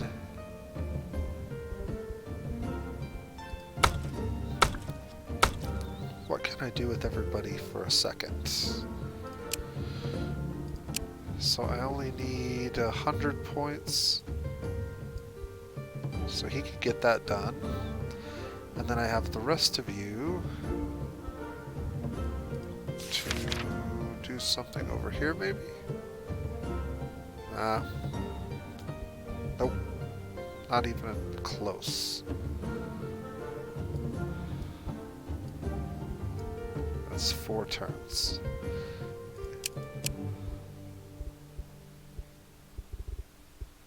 Yeah, there's really not much we can do. Alright, so we'll just double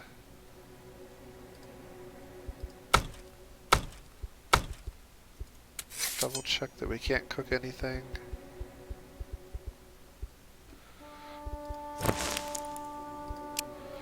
Do we have any food? I just want raw food. Yeah, I can't make anything from that. Okay.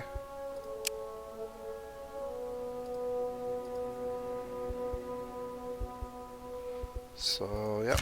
Last turn and then we'll move.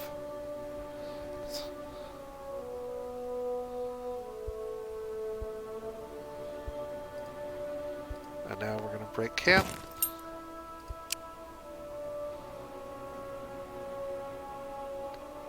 And actually, I can get to this quest. So let's go do that first.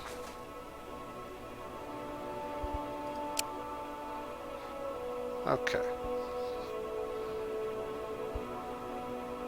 Black cats are known witch familiars. Black cats are notoriously bad omens. Best stay cautious, but leave it be. What do we want to do with this cat? I've never tried this one before, so let's go ahead and see what happens. Okay, so we're going to have a purple fight. We are pretty terrible at purple. This is probably not going to go well.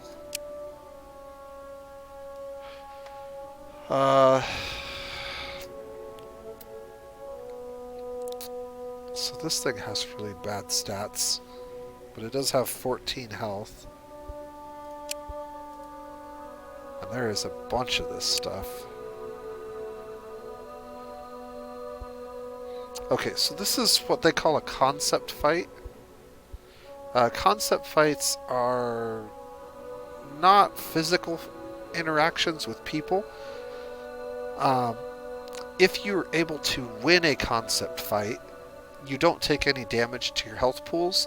If you lose a concept fight, usually something bad happens, and sometimes you'll take a lot of damage. Other times you'll just take a little bit. Let's see what the auto resolve says. Yeah, that's really bad. So we may not want to do this after all. You don't have to auto resolve here. We can go back to resolve manually, and we can go back to here, and we can show off one of my favorite buttons in the game, the forfeit challenge button. As long as we click this button before the combat rounds begin, we actually will not take any damage from this event. However, by forfeiting, we will have a negative event occur, and it might be really bad for us. Let's take a look. So he's got a 4 damage attack, and he has 17 health. There's like 6 cards in this guy's hand. 7. So he's got 7 different cards to play, where we only have 5, and 2 of ours are kids. Yeah, this is not going to go well for us.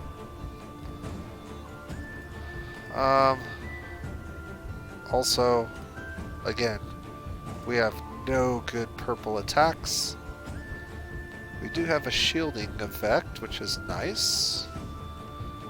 And we have that sleeping effect, which is nice, but those are not in and of themselves going to be able to chew through this many health points when our best damage attack is 2.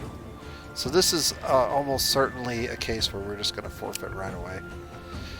Now it's going to say, are you sure there could be bad consequences? This is kind of one of those roll of the dice situations. We could get really bad results, even a party wipe in some cases, but we could get almost no negative effects. And so whenever you're in a situation where it's basically 100% dire, it's always best to come to this screen and then retreat here and roll the dice, as opposed to fighting it out. So we fight it out, and you can see we just took a little bit of damage to all of our faith health pools, but one of our characters got cursed. Spiritual Cursed is just a stat debuff. It is permanent until you remove it. There are a few ways to remove them, and we don't really have a great way to do that right now. But we don't, excuse me, we don't plan on doing a lot of purple challenges right now, so I'm not super concerned about it. We're just terrible at purple stats, and we don't have any purple weapons. We're just, yeah, we're not very faith-based. Alright, so now...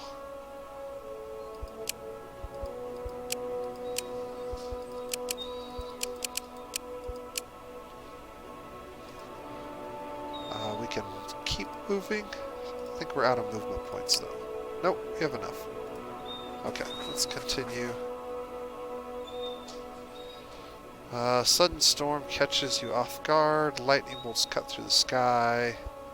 Take cover or run. Try to outrun the storm.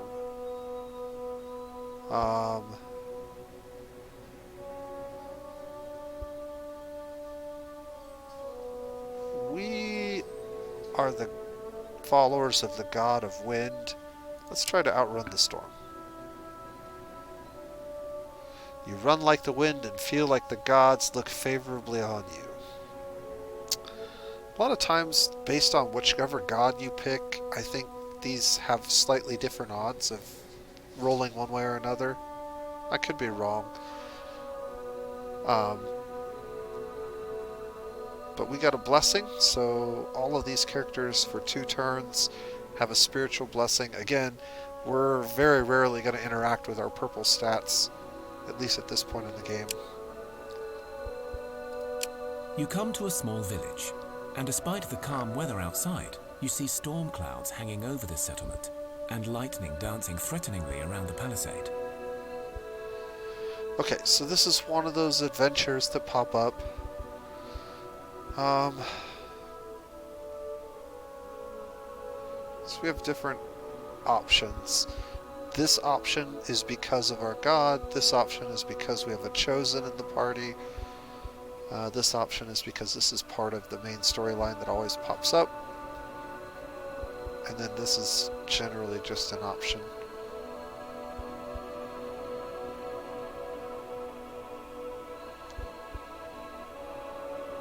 We'll choose this one. As you walk in confidently, you see several scared faces looking out of their windows at you. Finally, a small group of villagers comes out to face you. The storm, it listens to you. It seems not to touch you. How? Alright, so the god of the winds protects us. That sounds about right. Oh, that. It's not our fault. It's that fool Zbigniew. He's chosen too, you see, so we listened, and he said the light is good and we must worship it harder than the old gods. He said Svarog was a fool that cannot tame his own domain, and that worshipping magic and turmoil was evil. We listened. Alright, so this kid is a chosen that basically fell away, and we're being sent to deal with it.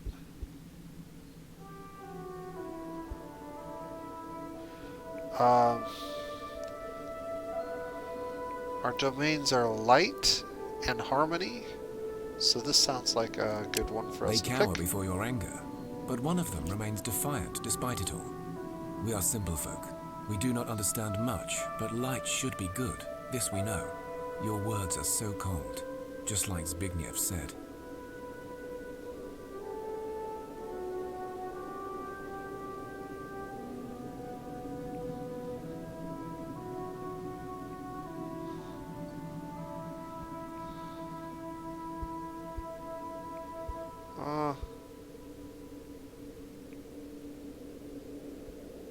So this is a red challenge with a difficulty of 3.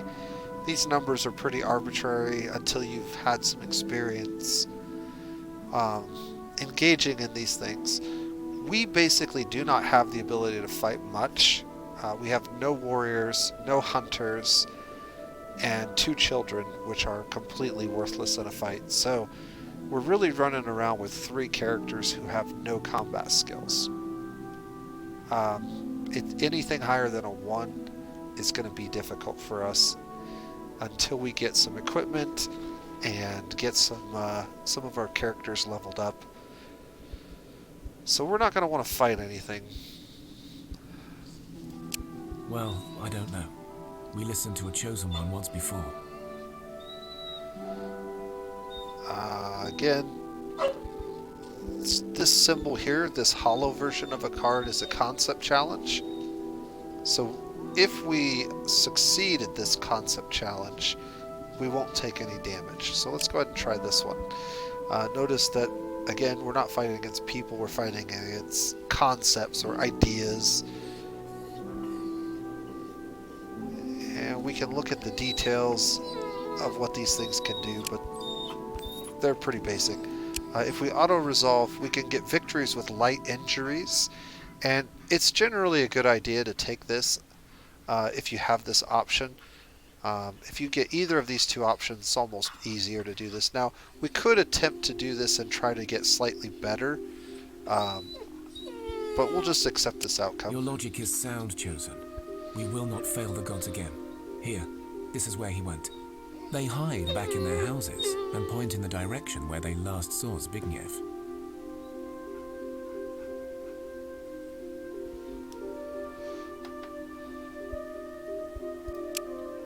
Alright.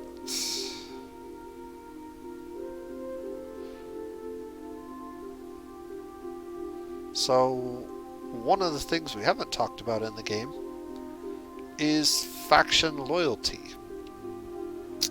And this is where this quest is always part of the early game. It introduces the concept of faction loyalty to you. So this is how much you gain, this is how much you have, which is nice. If you come up to one of these.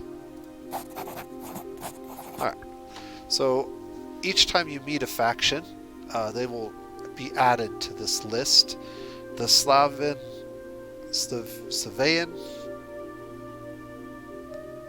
these are basically your normal humans, and we have 4 points on this side of the neutral line. As we do more things that interact with humans, this meter will go up and down. If we get it to 50 points, then we have basically loyalty with that faction, or we're friendly with that faction, and we'll unlock some new things. Also, being hostile with a faction has its own disadvantages, and so anything that is minus 50 basically will attack you on sight. So monsters are not happy with us.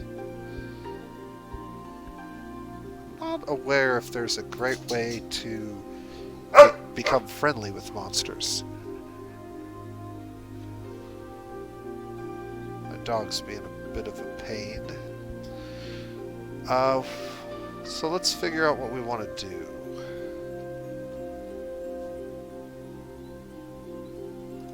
We are out of movement points, I believe. Yes. Movement is at 0. We could set up camp and gather some more grain. It only would make sense to do that if we could do it in less than 1 turn. So let's go ahead and check. Can we get to 180 in less than a turn? Yes, we can. So anytime you can gather stuff in 1 turn, it's a good idea to set up camp. The one thing that you have to keep an eye on when you're doing that is your wood content, because you're going to use wood every time you camp. Where if we chose not to camp, we would not consume any wood, though we might consume some of our foodstuffs. So food goes down every turn even if you don't camp. Wood only goes down if you're camping. And once again, we want to set aside certain items. Notice we're at plus 13, and all of our people are way down here. at the max amount of morale that you can have because of all of the food that we got. Doing really good so far. I really want to get this built, but it's taken longer than I anticipated. I don't know why that's there. I guess because we did it last turn. I must not have cleared those. Alright, so we'll camp for one turn and then we're going to head south. Here's the next part of the adventure with Zygniew.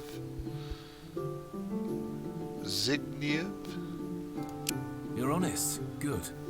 Let me tell you though, your puny gods can suck it. I've had enough. Your puny gods can suck it. That's probably the best line in the game. Tell him to stop swearing at your gods, or you will have to smite him. Yeah, that sounds about right. Get off your mighty horse. You want to know how a chosen ends up here? I stopped. I was fed up with doing their dirty work. I lived my life. And then when light came knocking, I answered. Because I like their side better.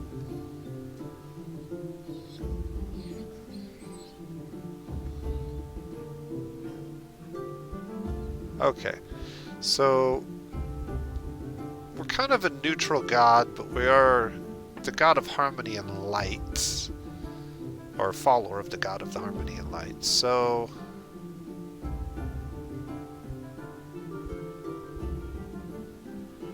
I think this one makes the most sense. Zbigniew drops to the floor and swears he will do better. He leaves for the village. Theodore appears. Magic and harmony calling out for the light of the gods to shine upon this wretched soul. Well done. This is surely the best way to show the power of the gods, eh? Indeed, although confronting Zbigniew was needed for other reasons too. Many stoves burn in our divine kitchens, my darlings. Now, I leave you to your own devices, and the gods will surely call upon your services again. But for now, please stay alive. Alright, so mainly what we gotta do is survive for a while. Got another level here. This is our crafter. We probably want to go with Master Craftsman and become a better crafter. This is our Gatherer. We probably want to go with Gathering and become better at that. This is our other Gatherer, and now we have a choice to make.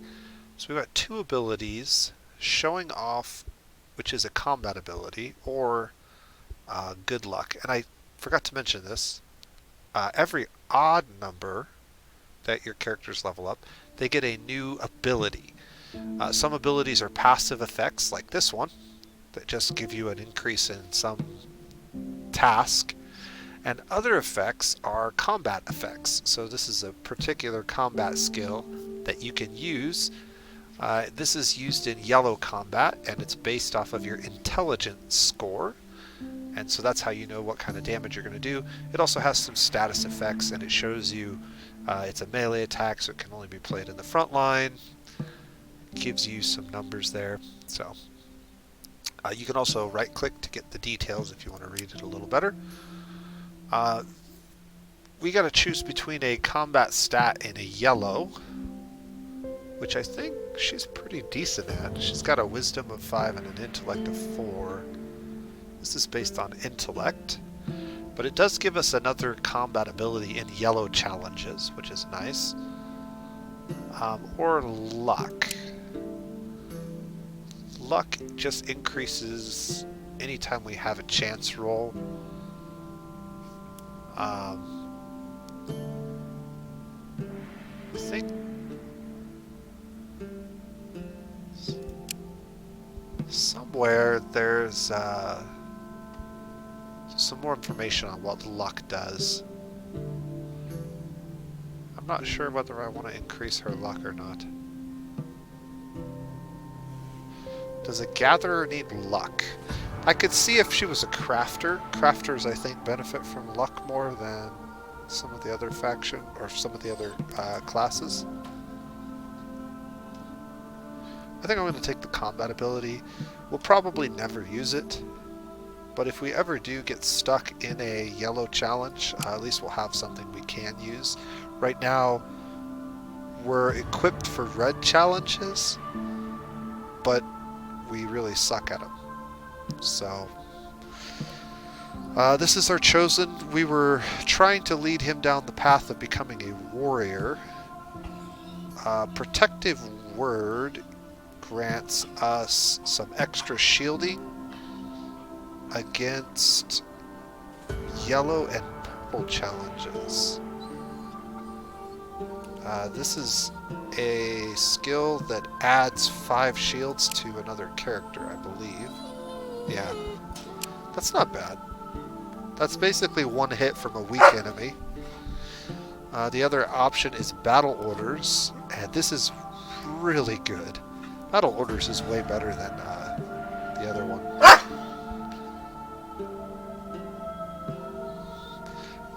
This can be applied to up to 3 characters, and it provides 3 shields per character, so up to 9 points of total, and you can actually apply it to the same character more than once. So this is just a better skill, and it can be used in all 3 types of challenges, so it's really good. We're definitely going to take that. The only downside to this is, as a frontline warrior, you're generally going to be playing that character's card in the early rounds. And so this is going to be a very expensive way to add shields to players. But in this point in the game, it's probably good, because as a child, the only way for him to participate is to play things that don't actually put him on the field, since he has such a low health pool, and he's our chosen, so we don't want him to die. But being able to give shields to these guys will actually help them significantly, and it gives us something to do with him every round, so that's actually good. We wanted to make her a hunter. That means perception-based skills might be good. Hunter's Mark is a perception-based skill. Hunter's Mark decreases the stats of an enemy. Dizziness. So she's the one that's been giving us this option, dizziness powder.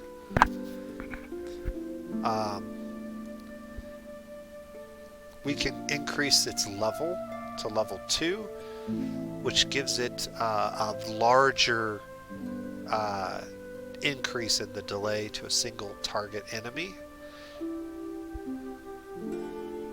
I think the Hunter's Mark, because it's rooted in perception, and her perception stats likely to get very large, might be the better skill.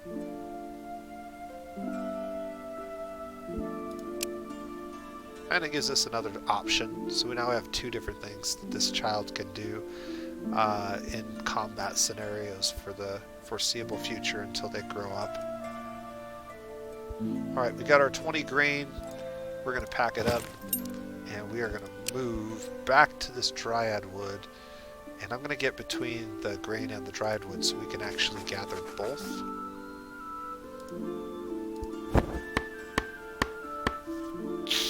We want to get as much dryad wood as possible, as quickly as possible, so we'll put our 2 best gatherers there. That means we're going to get a load every 2 turns. The grain, I don't need to get it as quickly, so we'll put every 3 turns there, and then the children can start cooking if there's anything we can cook, although I think with just the grain, we're not going to be able to cook anything until we get either another vegetable or some meat.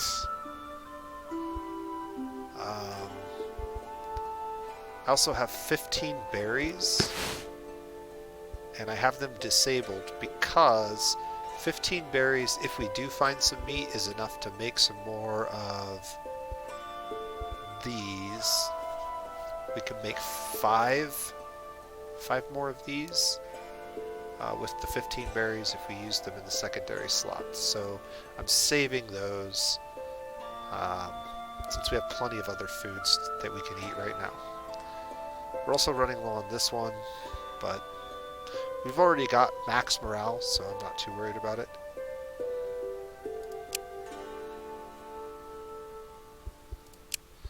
Alright, and then is there anything... So, we can't cook anything, but we have 2 people left. What if we talked about... What if we considered doing some research instead? How many turns would it take to get some good research done? What if we put her...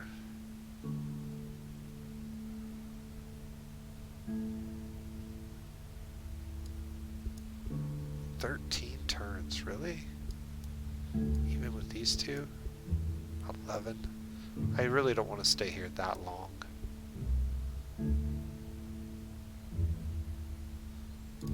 You know what, I have a better plan for you. Let's go back here. Alright, let's put those guys there. Let's go to crafting. And let's build that dryad. So now we have enough, that's 27. And we wanted to get the forager's aid, which is 32% increase to the gathering rate. This has a 0% chance of masterwork and a 0% chance of trash quality. Only the wild and improved resources have the chance for masterwork and trash, I believe. The tier 2 regular wood does not, nor do any of the tier 1s. So you can't mess them up, which is nice, but you don't get the chance of a really, really nice item either. And then, because her crafting skill is so good, put her there, this won't take very long. Can actually have one of the kiddos help out, and that didn't even take a turn off, so we won't bother. Actually, why did that change? Huh. Never mind. So Dryad Wood does have a small chance. I think only the best character's crafting score applies.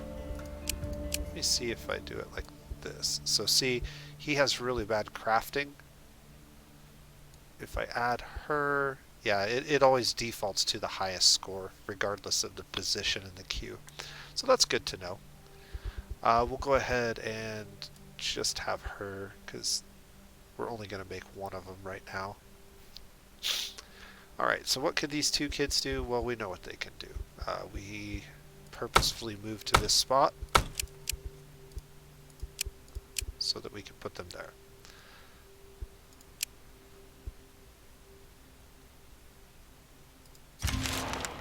Alright.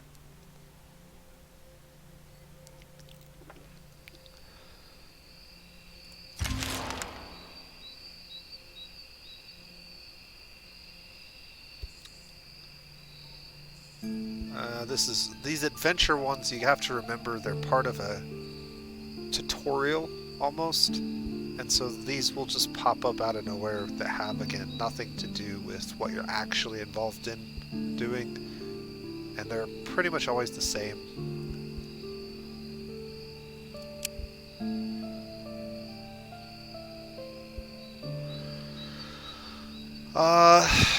This is a... Yeah, we could do this. Level 1 red challenge. We're capable of doing this. Now, if we auto-resolve, we could take a victory with injuries. I want to resolve this manually because I think we might be able to outplay it. It's a single creature, so they're only going to have 1 card in their hand. It's going to have a lot of abilities. Is there anything really important that I need to be aware of? We won't be able to use that. So he does have Speed of the Swarm, which basically makes his cards faster. He has a weakness ability that he could use, yep. So he can make us weaker. has a protection ability that's not usable in red. And he has a poison ability. So poison's interesting. Poison attacks do extra damage if a unit has already been injured.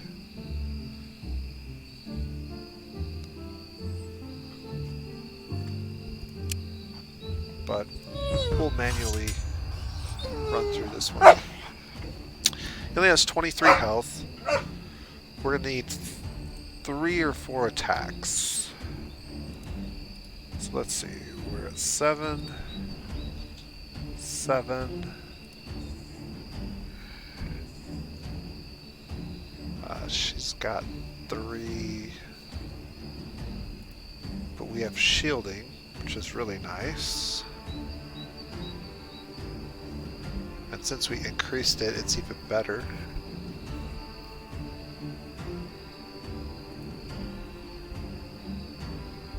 And then she's got this.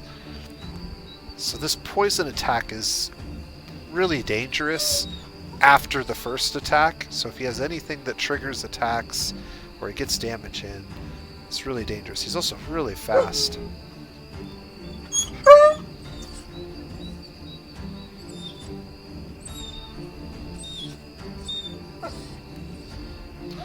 My dog's being a pain.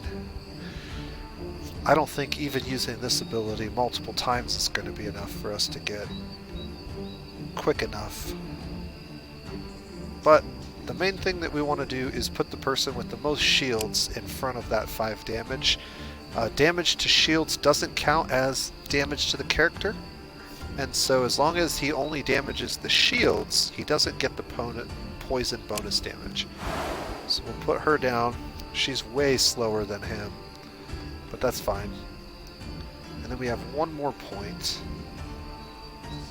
We should put our next highest attack out, which is going to be this guy.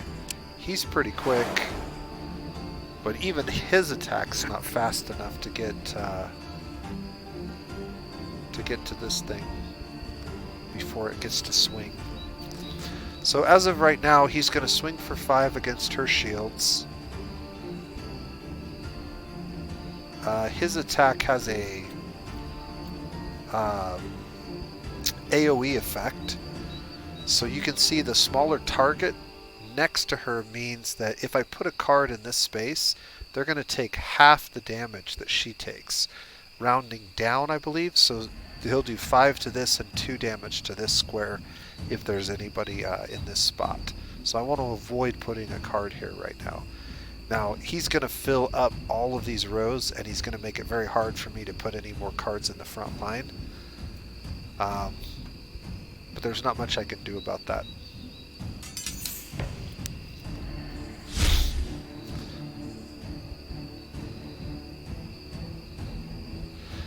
So remember, the card attacks the first card here, then this card, then this card, then this card, then this card.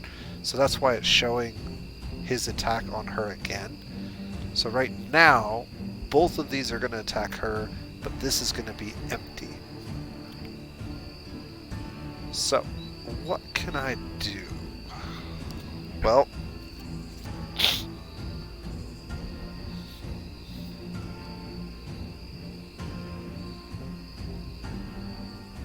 I have a couple of thoughts. One thing I really want to do is I want to get 3 copies of her, but if I put 3 copies of her down,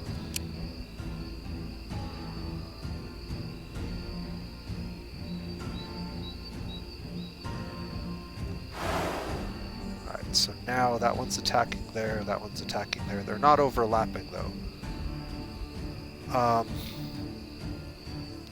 The next cost is 3. Unfortunately, I'm only going to have 3 more points, and I really need 4, so I'm not going to be able to play her 3 times.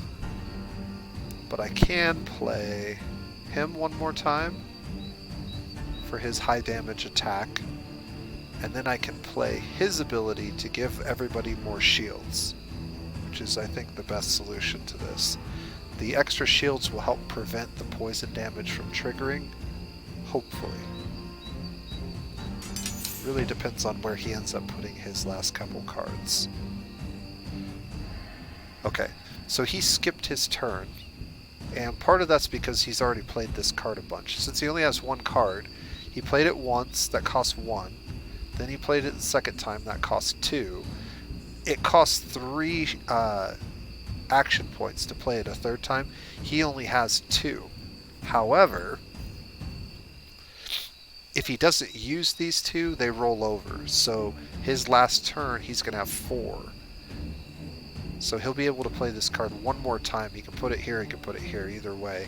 It's going to attack one of these, so it's basically guaranteed to attack her again. So this is going to work out actually pretty well for us. So we're going to play him one more time right here.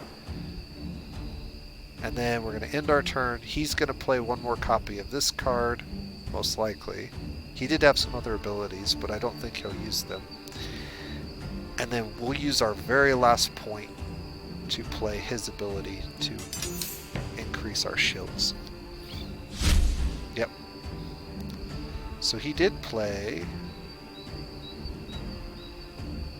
speed up ability. So he decreased the speed of these cards even faster. Made them a little bit quicker. But it's not going to matter. Because we're going to play shields.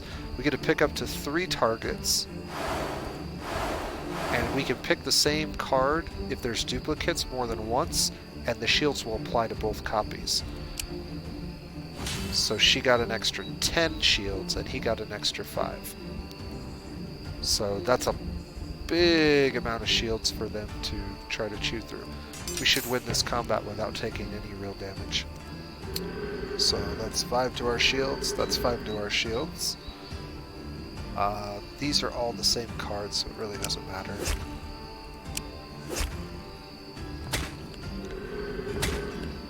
And still had plenty of shields left over.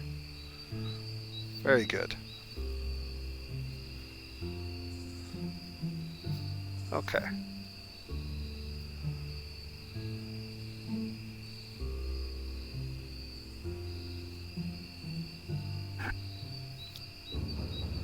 So we got a couple of pieces of new materials. Quantities are too tiny to do anything with, but we can look at them. So this is dark wood. We talked about this as being a wild resource.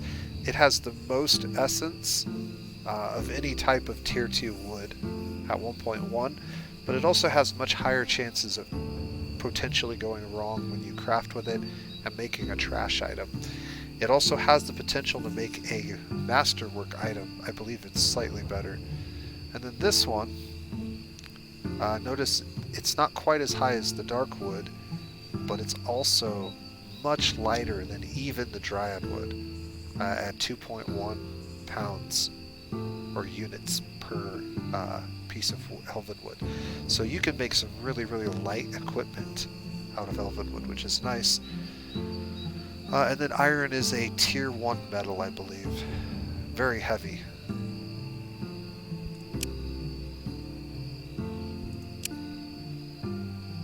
Alright, so we got another research point. We got some more of that. And we need to do this a couple more turns before we can craft another one of these.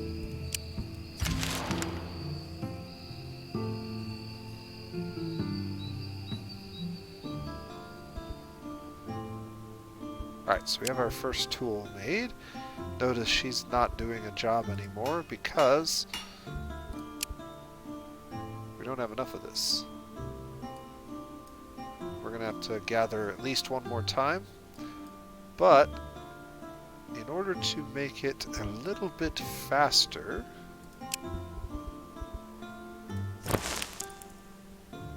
let's go to the right screen.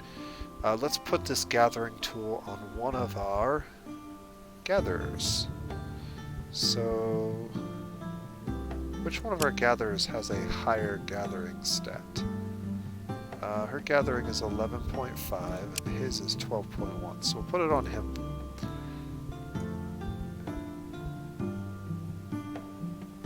He's too close. That's kind of cool. So when I grab this, it actually shows the math and it shows why I can't put it on here. His carry capacity would be exceeded.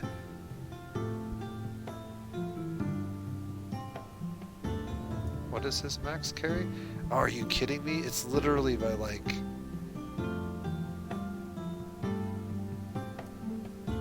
It should work. Does it exceed it by like 0.5 or something? Yeah, it's like barely out the top. Notice that neither of the kids can carry this because they're carrying a weapon. If I wanted to give it to one of the children, I would have to remove their weapon or armor, or both. Well, since I can't put it on him right this second, actually, let's take a look at these armors here.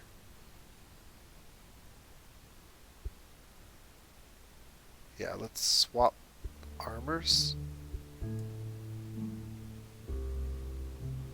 And then now we can stick it on them.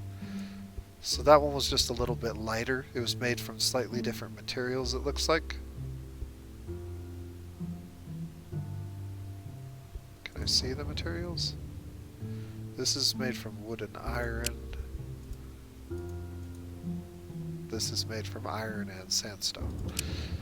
So yeah, iron and sandstone is going to be heavier than wood and iron. Similar stats, but the weight is important. So now he's at 15 gathering. So that's good.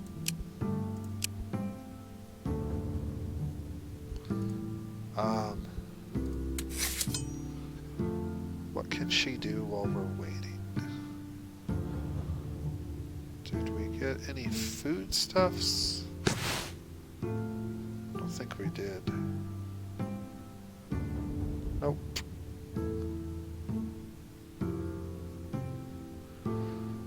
We're running low. Oh no, we got plenty of sandwiches.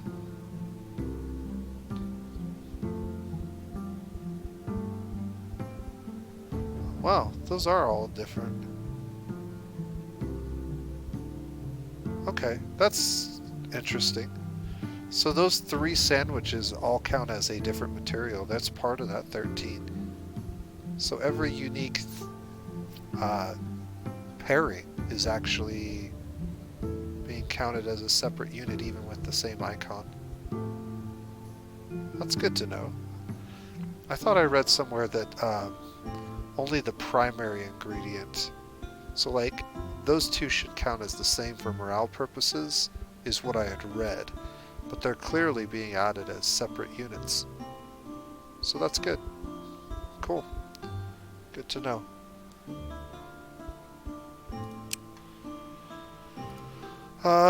Is there anything else she could do?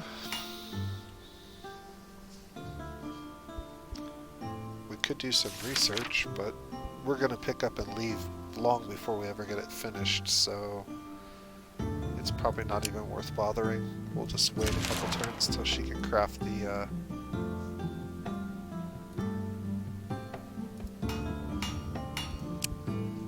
Do we have enough yet? Need one more turn.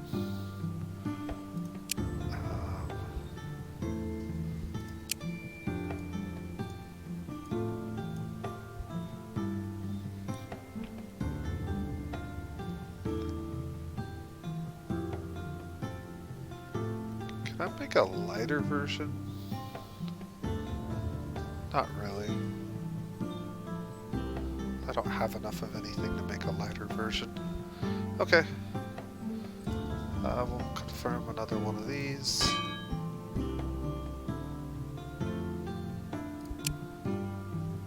I'll just have her sit here until we finish.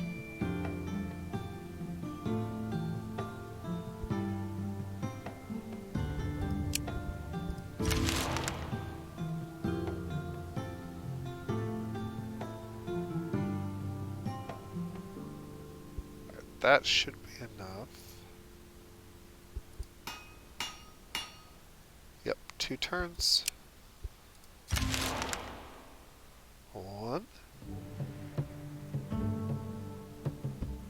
Notice with that gathering tool, we're now able to gather dryad wood a little bit faster. And now, we have 2 of them, but we might have to negotiate some armor. Because, nope, she's got plenty of room. Okay. Let's come back to this. So,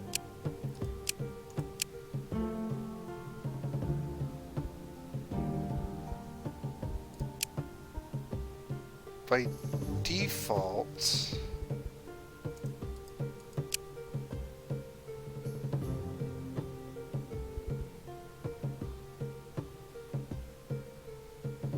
what in the world?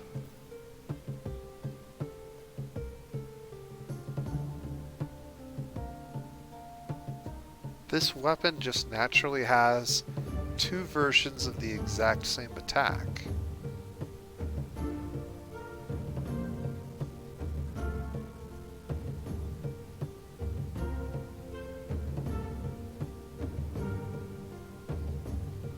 There's gotta be...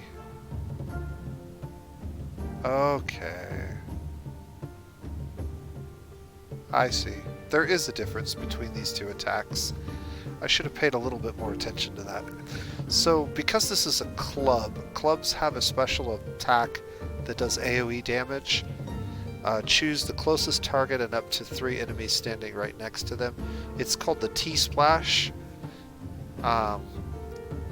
It looks like a Tetris piece, basically, and it does that 50% damage in both horizontal and vertical directions. The downside to this type of attack is it has a lower base damage, but it might have been better to be swinging with this in some of those earlier fights. Even though it does less damage, you potentially hit more cards, and therefore maximize your overall damage. So I wasn't paying attention. Good to know. That's where those 2 almost identical things came from. I thought initially that it was related to that she just had that same type of attack built into her kit, but she doesn't. She has brute force, which was also showing up. Okay. We got our foraging tool, so we need to go to equipment. Did we already equip it? Yeah. So now our 2 gatherers are really good at gathering. We can see if we go here that we're at 159 and 154. We can get over 300 points of gathering in a single turn. I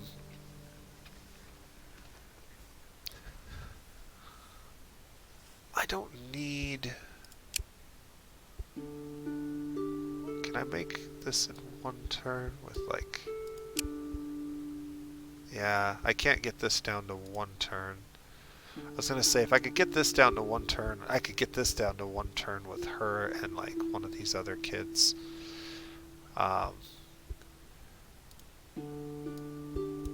we'll just get one more turn of dryad wood, just in case we want to use some for later. And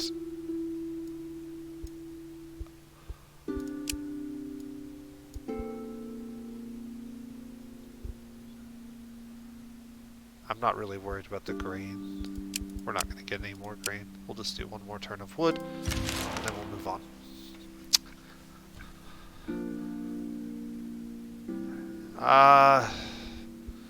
Yuck. He just ate a bunch of our food.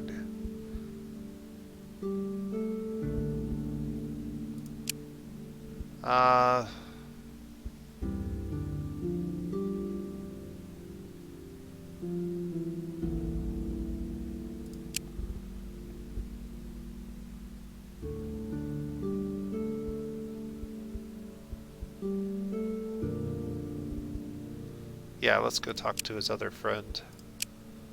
That'll give us another quest. There you go. Something to do. We needed something to do. Break camp. head over that way. Okay. These are all concept challenges. We are best suited for red ones, and we are poorly suited for every challenge, but we could do this one. Let's resolve this one manually. 1, 2, 3, 4, 5 cards. Maybe not. What do they have? 14 health? Oof. These each have 7.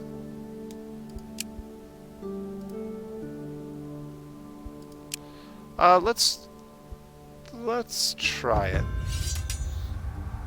I think we can do okay. A narrow field actually really helps with our T-splash. Yeah. Uh-oh. Wait a second.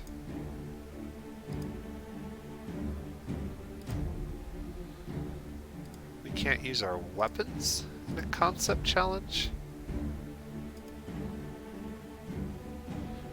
Oof. That severely changes the game. Well.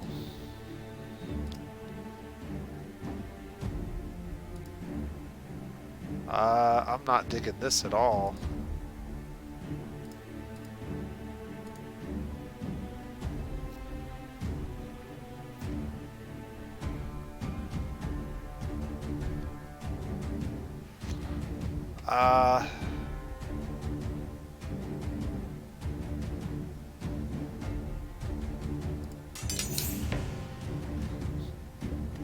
Okay.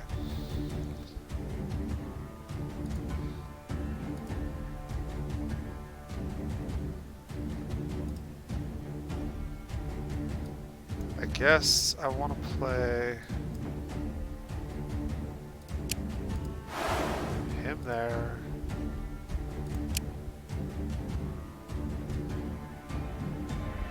Her there. Her there. And then we'll just try to use these kids' abilities.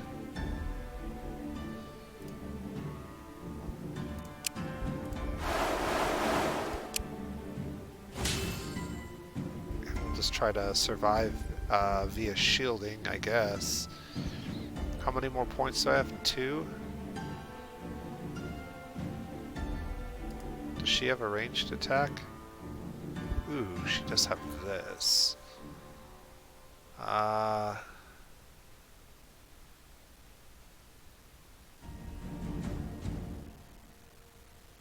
we should use Hunter's Mark on something. We're not going to be able to kill anything, but the most dangerous thing that they have is probably this.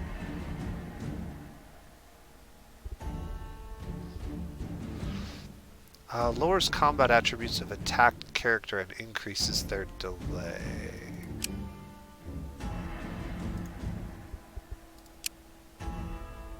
Well, he's got 2 copies of this card. He's almost certainly going to play 2 copies of this card, I would think. Let's go ahead and confirm.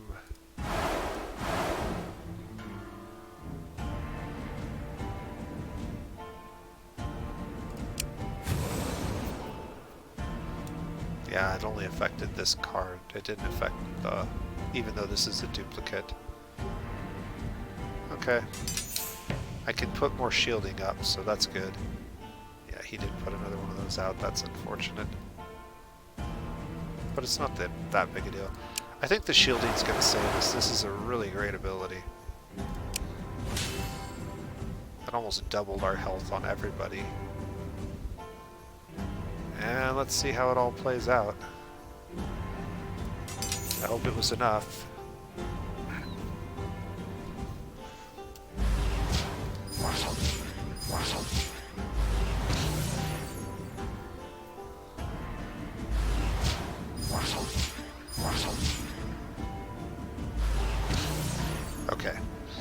So we survived that entire round, and we took, I think, 1 point of damage. They finally broke her shields and did a very small amount of damage to her.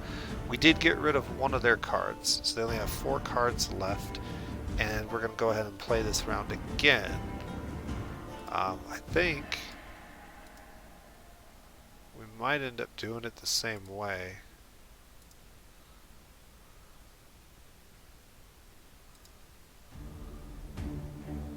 Except I don't know that I want to play her because she has no shields left. We might actually play him instead. In fact, he has a better attack than she does. But it does mean that we can't play this as effectively. It's going to cost more to play it instead of 1 point.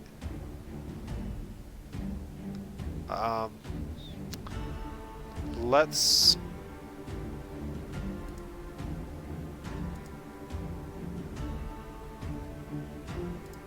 open with her in the middle again. Okay, so they played that there.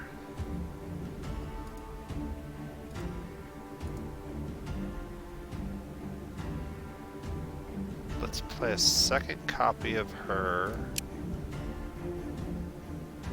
here.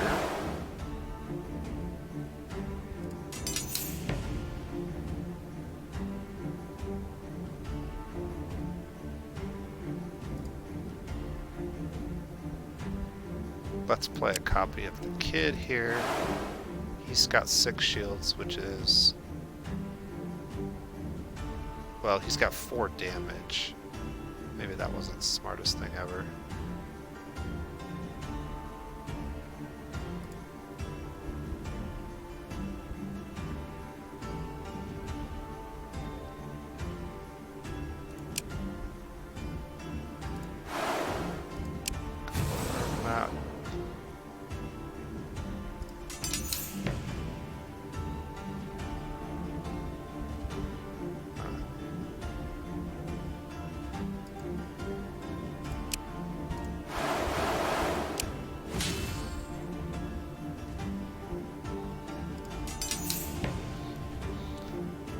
We should be fine.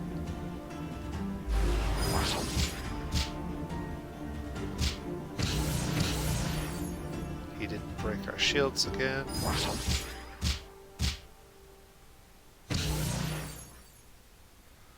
But he did survive for another round.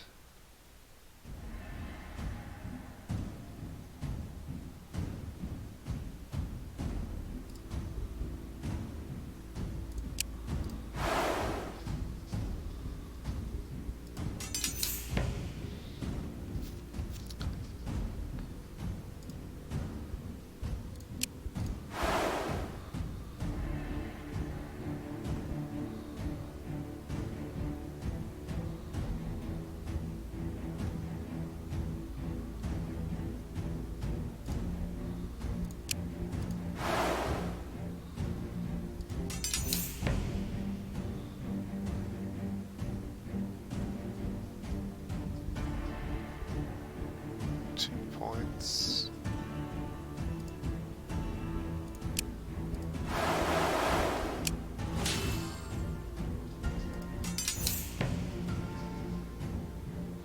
And we'll play it again.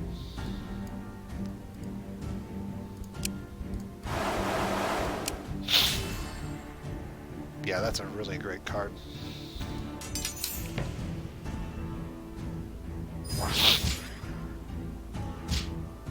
There are certain cards that will get you around shielding, but yeah, we got through that fight with basically 0 damage. Got 6 dragon bones. That's actually really good. Rare crafting material and trophy. Sharpest mithril, though as stone. Toughest stone. Mighty as the fallen drakes themselves. 6 is going to be just shy of a quantity that we need in order to craft anything useful. We did get this blessing for the next turn.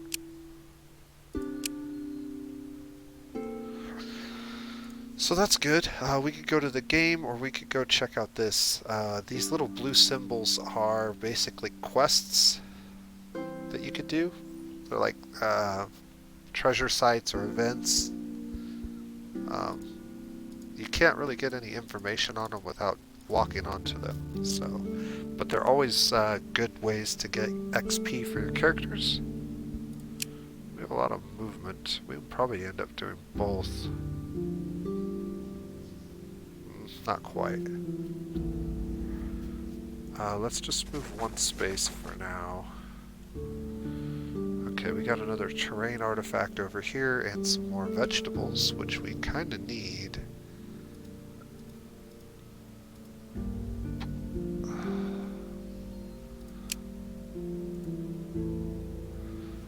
Alright, let's go in carefully and search for the Comanche.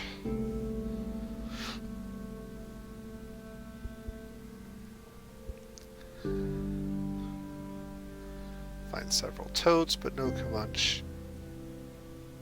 However, you think you spotted it running from you a few times.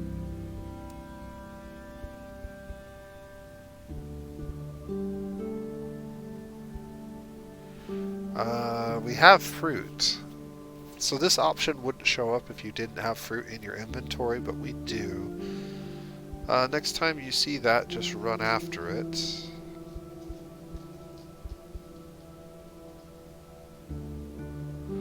Let's not give them our fruit. I'd rather cook with it. So this is going to be a very similar battle to the last one. But we could get a perfect victory, which is basically what we did last time. And so we'll accept that outcome. And we got cursed. Lovely.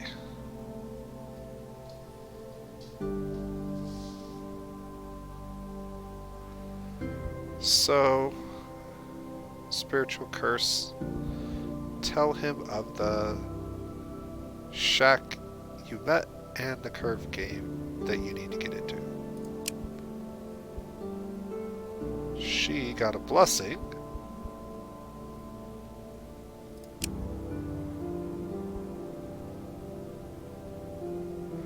So it gives us a tooth.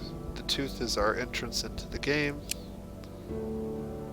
And everybody got a blessing, so we're supremely blessed in yellow right now.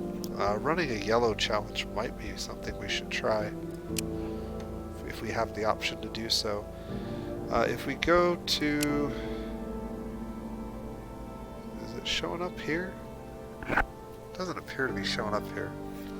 What if we go to this?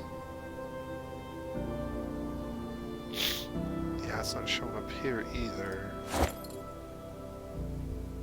Where does that show up? So we have 5 mental blessings running right now. We're at times 150% wisdom and 2 physical blessings, which gives us extra movement and more max health. But our wisdom and our intelligence is increased on a bunch of our characters right now. So if we get the option to do a yellow challenge, we should try it. I can't quite make it to this, so we'll just move 1. And we're not going to camp since we don't have anything we can do. We can't cook anything. We can't really craft anything. We can't gather anything. So we'll just eat.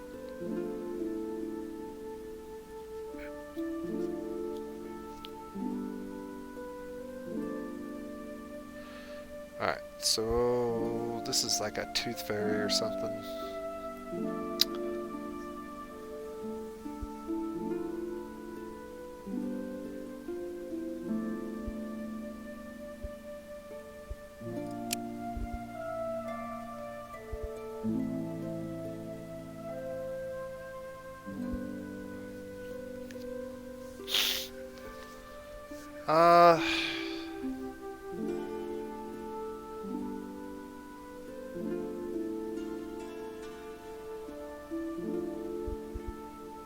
Well, we said we wanted to try a yellow challenge. This is probably the best chance to do it.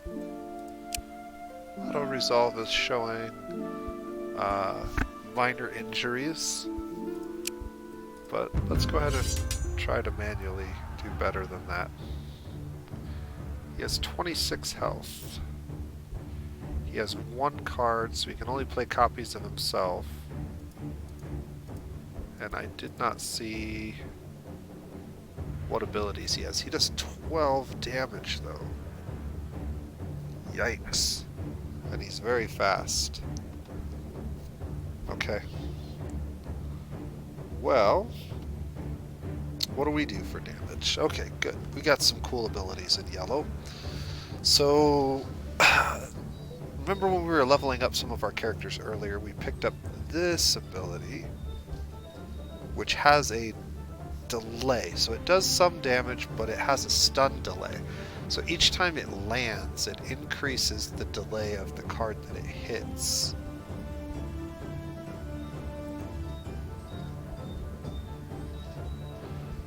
The problem is, getting the timing of this is going to be important. He has it as well, but he's not going to go off until 11. So the first thing we want to do is position it so that his fast cards, he's just always going to be too quick.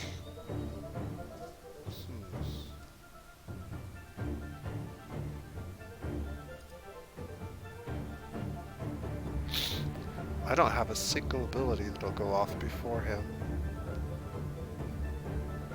And I have no characters with enough shields.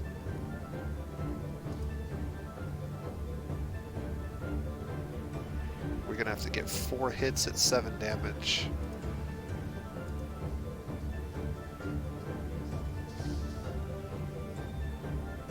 Alright. Put her there. I'm gonna save my point for now.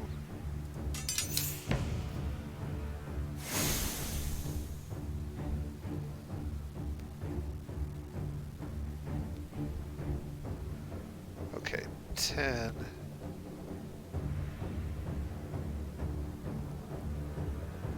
I'm not gonna be able to get a delay on this one. So we're going to want to put her down again.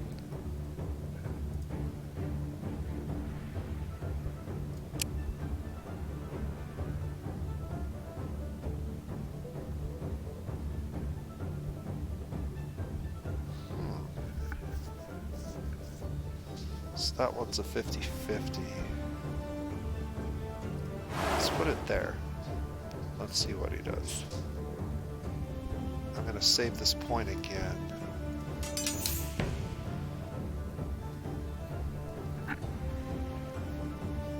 He's only going to be able to put 1 more copy of his card out.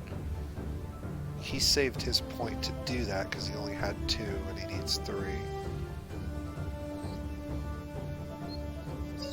I want to see where he puts his card so I could save all my points until the last round. That forces him to put his card out.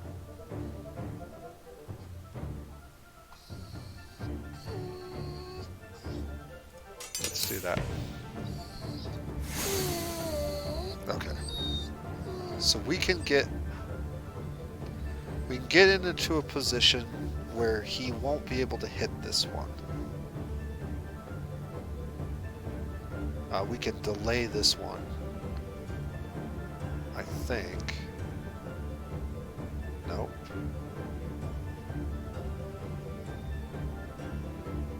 Man.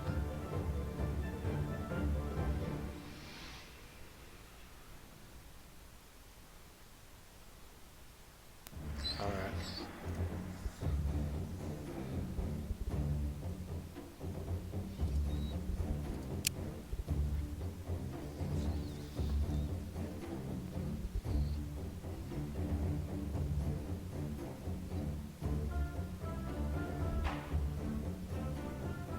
Unless I'm misunderstanding how this card works.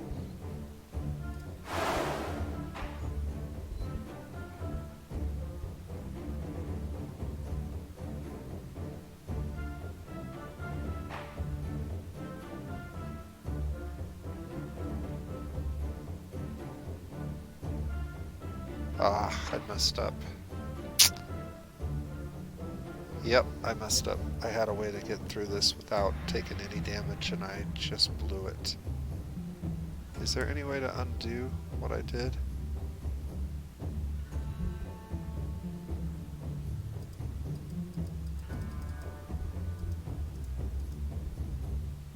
Ah.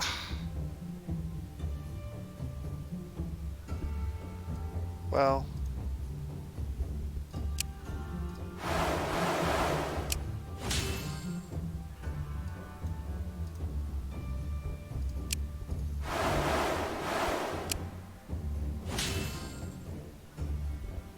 It's close to no damage.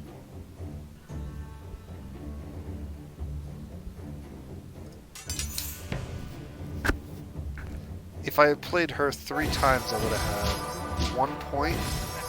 I could have played the shields 3 times on her, giving her 15 more armor, which would have been enough to completely... yeah, they took some sanity damage. They're still pretty high, so they're not likely to leave our party or die. Yeah, I messed up. That would have been a lot better if I hadn't goofed.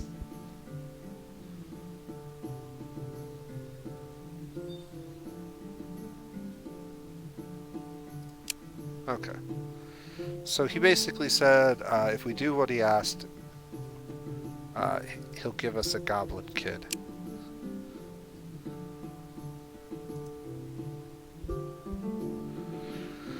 Okay, there's ruins. We can scout, or we can search, or we can leave.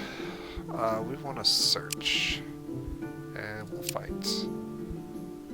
2 broken skeletons.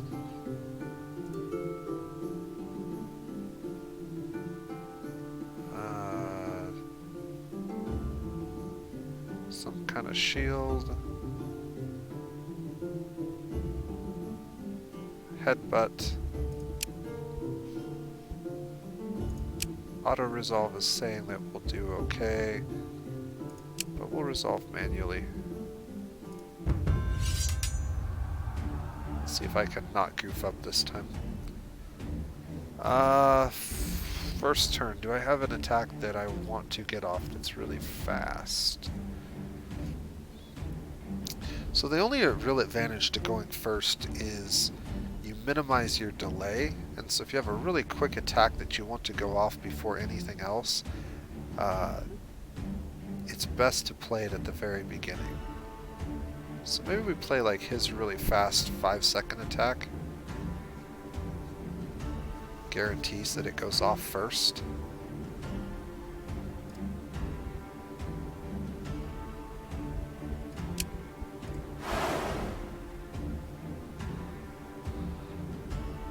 And we know we're going to want to play that attack no matter what, so... Okay. So he played the headbutt attack, it looks like.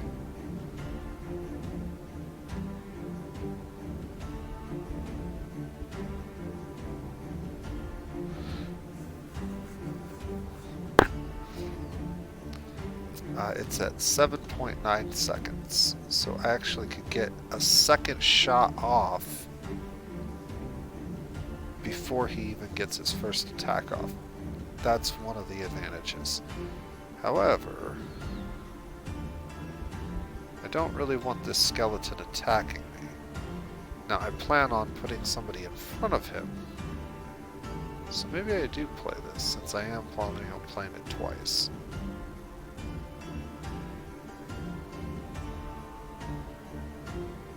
Her attack at 13 is not going to be fast enough.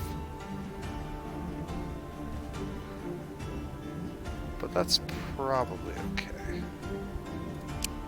Let's try this.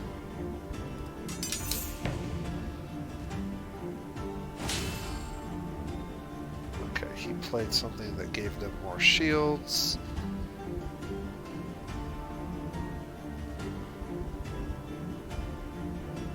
So now I've got 2 points.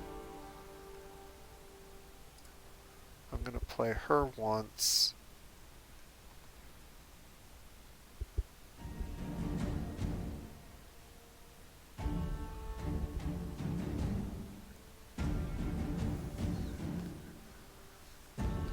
These are different cards, right? Is this the same card or a different card? I can't tell.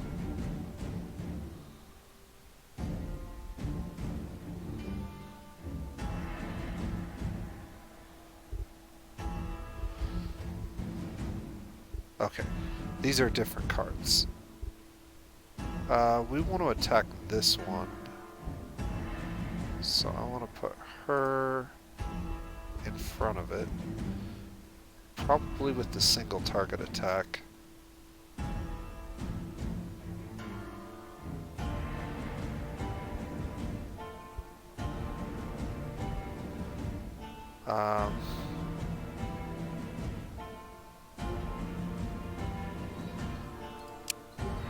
Let's try. So if we put her here with the T-Splash, it pretty much guarantees that he's going to put... Yeah, let's do that. Let's see if we can get some value out of the T-Splash.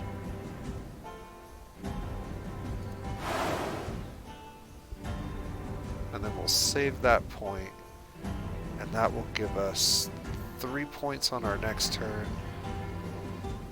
And we can play her for 2 and him for 1.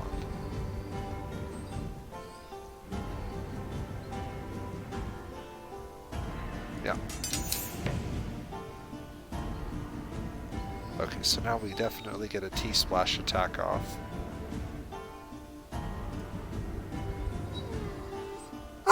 So we'll play the T-Splash here.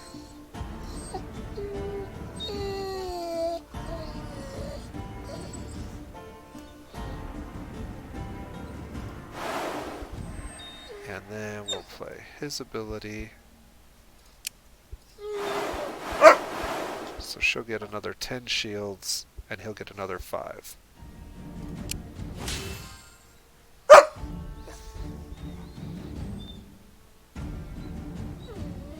let's see how this goes. We want these guys to target. Who's the slowest?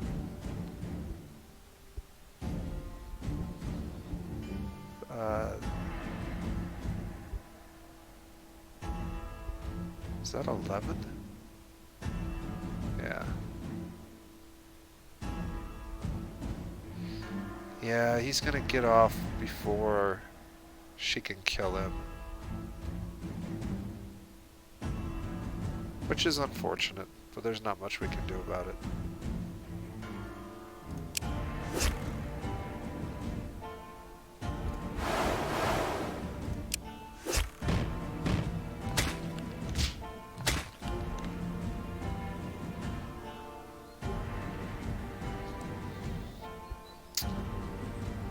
So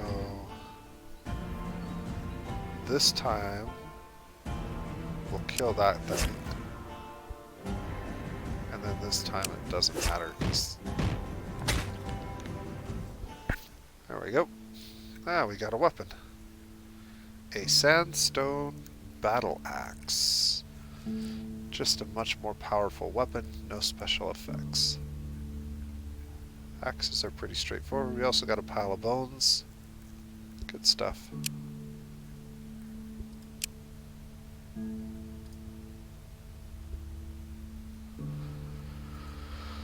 Alright, one of the things we haven't really talked about yet was this. So every season has its own effect and lasts for a variable amount of turns. Crafting is 25% faster in autumn. Enemies are as aggressive during the day as they are during night. And then possible weather conditions. each weather condition has its own effect. Some of them are good, some of them are bad, some of them are mixed. And they randomly occur for brief periods of time throughout the season. Winter is a very harsh season. Can I not see? I guess I can only see the effects of whatever it's actually on. But winter is pretty tough.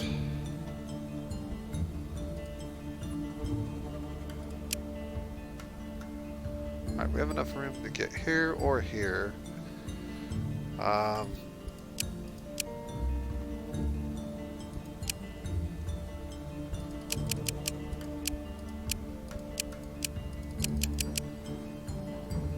thought when I clicked on that before, it took me to the location. Let's go back here, I guess. Well met, friends. Now that Zbigniew is no longer troubling you or us, we can welcome you properly. Okay, so this is the curve game. This was the Zbigniew quest. This is the first village that you come in contact with.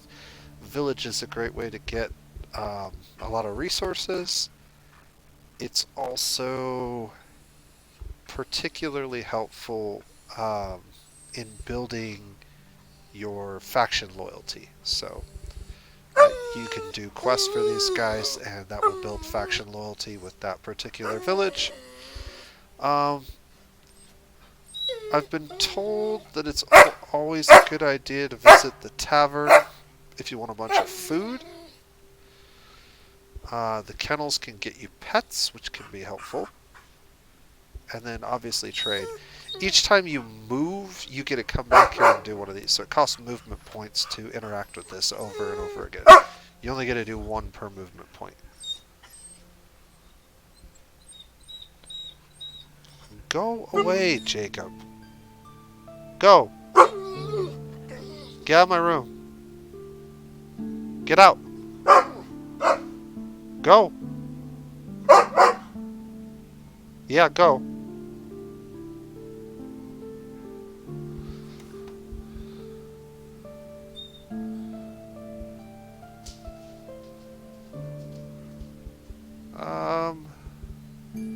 Do we want to trade?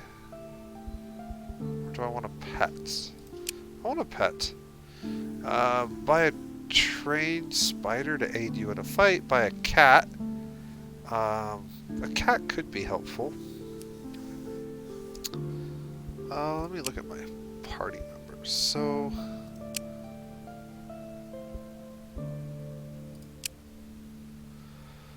yeah, she doesn't. She might level up again. One of the classes that's really interesting to play around with is the witch.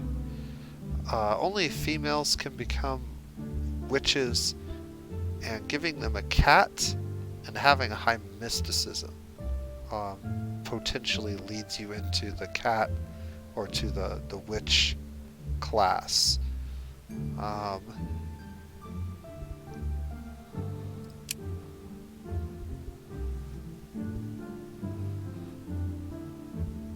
But a spider would be kind of cool too. Let's buy a spider. So we need 20 units of something in our inventory. Everything basically costs 1. This isn't always the case. Whoa, we got a dark shield. When did we pick that up? I didn't even see that reward. We need to get that on somebody. We don't want to give away our really good resources. There are situations where these resources might come in handy, even in small numbers. So, what do we have that's kind of a real basic resource that's not very good? Probably just this regular wood. We got plenty of this wood that we could burn in a pinch, but we're going to need to gather some more wood at some point. So what we want to do is we want to set this as close to 0 as possible. And then get our free pet spider. Pet spitting spider. Okay. That's actually really good. So let's talk a little bit about pets. So every character can have a single pet activated at a time. Pets add unique sub-skills and abilities to that character's actions during combat. For example, this allows us to summon a pet spider into combat during red challenges, which are nice. And these pet spiders can tank damage, which is really helpful, and prevent us from taking as much damage. It also provides things for children to do in combat that they sometimes are very irrelevant in. You can see how these skills that don't put these characters on the table but actually impact the battlefield are really helpful and great to have on children. So we're going to throw that on her. We haven't been using her abilities, we've been mainly using his, and so this gives me another option. Okay, and then now that we have a shield and an axe, we want to consider putting these on somebody. The axe can do significantly more damage, but let's specifically look at our strongest character. So on her, she would do 12 damage per swing with the axe. There's single target versus the 7 damage single target and 6 damage T attack. I kind of like having the option of a reduced damage T attack, but the problem with the T attack is that it's very slow, and so it's almost guaranteed that she's going to take a hit to the face before, which is why having really good armor is helpful. But if we put a shield on her, that gives her an extra 17 shielding. Holy moly. And she gets the Shields Up ability. So Shields Up provides an extra 5 physical armor on up to 2 units. That is crazy good. Yeah, let's go with this. And we'll keep the two-handed axe. We probably aren't going to put it on anybody right now. We might sell it, actually. It's probably not worth much. It is a good weapon. One thing to note about this axe that makes it particularly interesting over the club is it has a much faster delay. So you're going to get that attack off at 8.8 versus 11.8 or 10.2 with the club. But with this much armor, I don't think it's as big a deal. Now, one of the things that does happen, let's see if it's noticeable yet. No. When you're recovering hit points while camped, your morale will drop. But as long as you have high amounts of food, it'll go back up, so I'm not too worried about it. I do need to find some more food. Do we have any more movement points? We have 3, so we can interact with this town a couple more times. Well met, friends. Now that Zbigniew is no longer troubling you or us, we can welcome you properly. Let's visit the tavern and see what happens. Do some gambling or drink. Okay. So we got a bunch of nut tincture. This is the same thing we got at the beginning of the game from the tutorial demon. We also got poisoned. So all of our characters are sick for a couple of turns. That means we probably want to avoid any combat. but that's free food, and it's one that I don't think we had much of. I think we might have burned through it all. No, we still had some. Now we got a bunch more. So that's good. We won't be running out of that one. We are about to run out of this one and this one, so we need to get some more food sources and start gathering and cooking food again. Well met, friends. We Now could that Big Neo visit is no the longer food troubling you trader. or us, we can welcome you Or properly. we could ask for a quest. Let's visit the food trader and see what they have.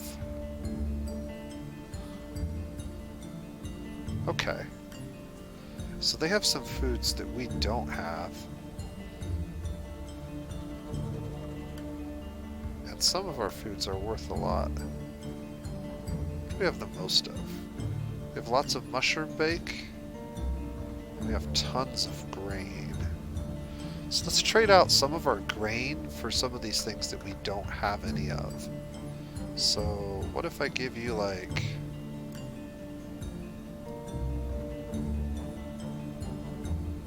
Let's keep like 40 for us. There we go.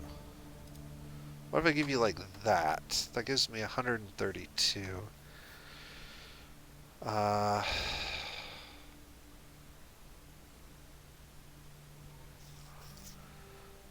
can use...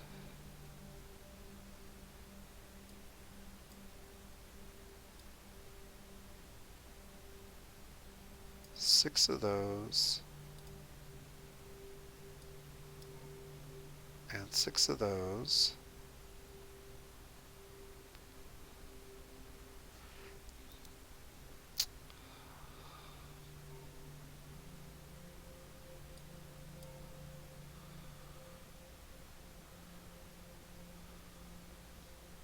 Alright, so we're at a very negative balance there. I could get 10 mushrooms, and that puts us even just on that much grain.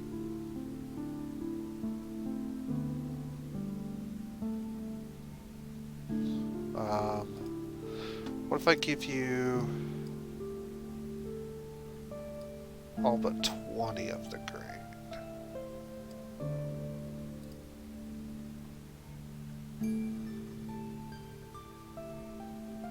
I did it backwards.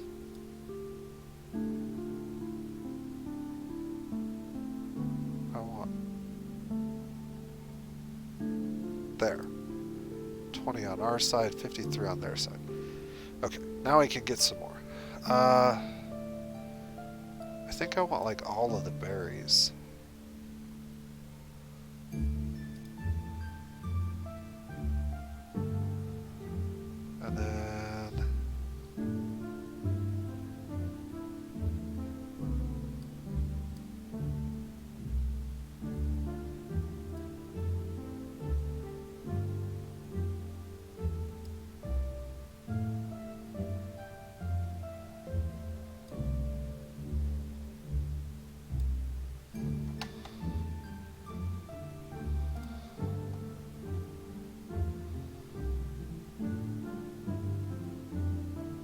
I guess we'll take the 1 seaweed. Yeah, that's probably good. I'd rather have the cooking materials than the cooked foods, because we can make a bunch of stuff with this, but we'll get a lot more quantity-wise by cooking our own than by buying theirs. The one nice thing about buying theirs is it does provide new cooked foods that we don't already have, but I'm not worried about that. We already have 2 types of cooking, so we can cook quite a bit. And then, do we have any more movement? We do. So I actually can go back one more time and get a quest, which we should Well totally met, do. friends. Now that Zbigniew is no longer troubling you or us, we can welcome you properly. Ask if there's anything that they can do. Do you need anything that needs killed? There is a nest of vermin. Agree. We can kill a nest of vermin. They're going to be right over here. Okay, but before we go and kill a nest of vermin, let's make sure that all of the raw foods are disabled temporarily.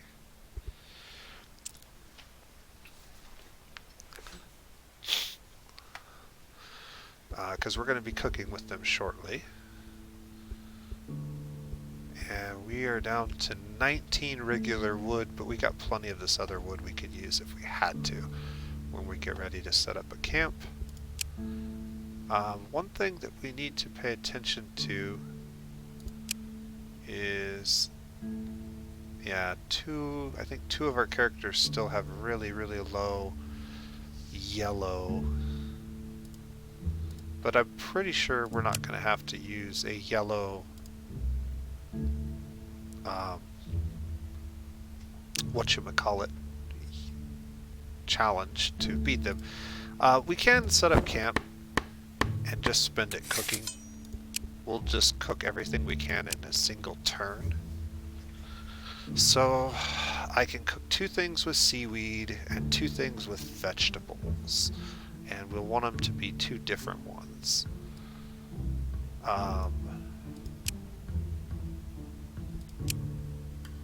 So let's cook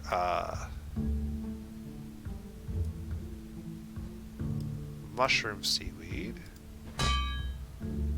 and then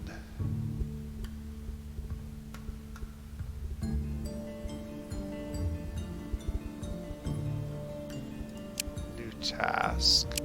Let's cook mushroom vegetable.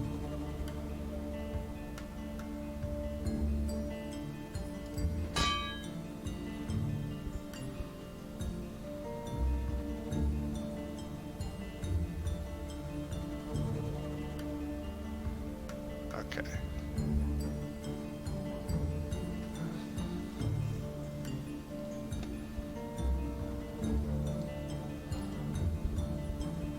We do have some of this already, it looks like.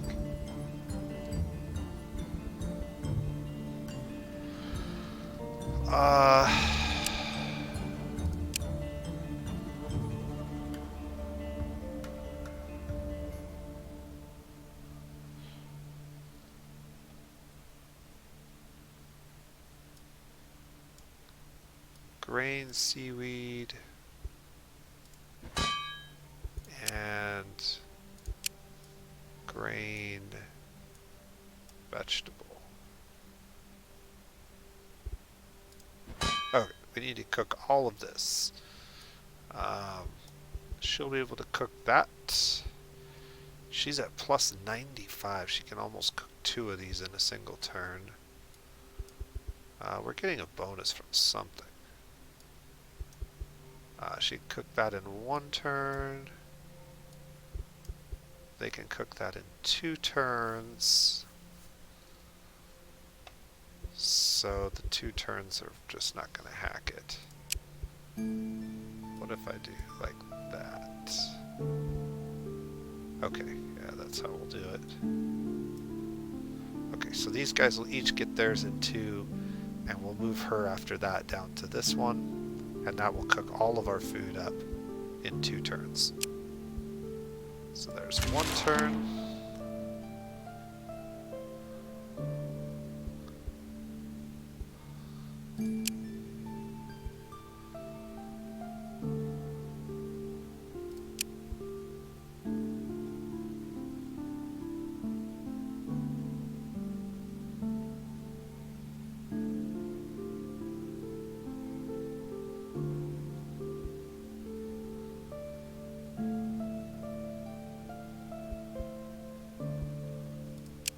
Alright.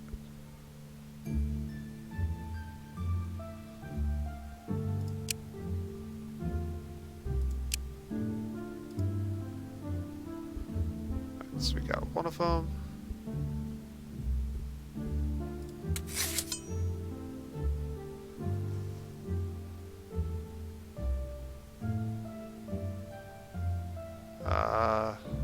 What happened here? People got shuffled around.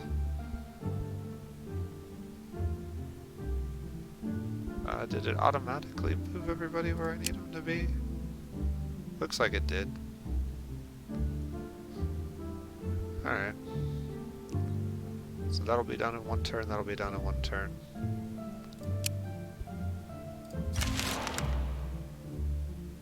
Two more things of cooked food. Alright.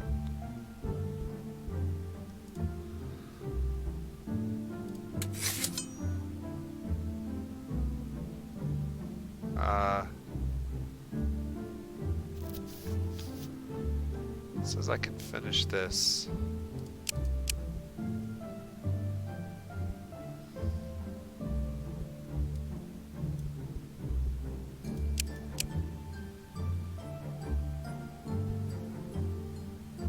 I guess I should finish that then.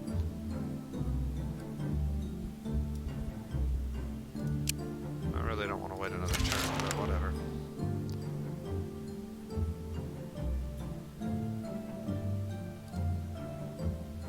Alright.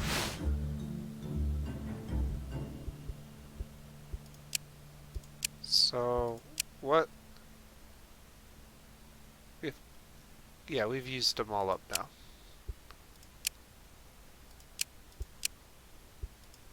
Okay.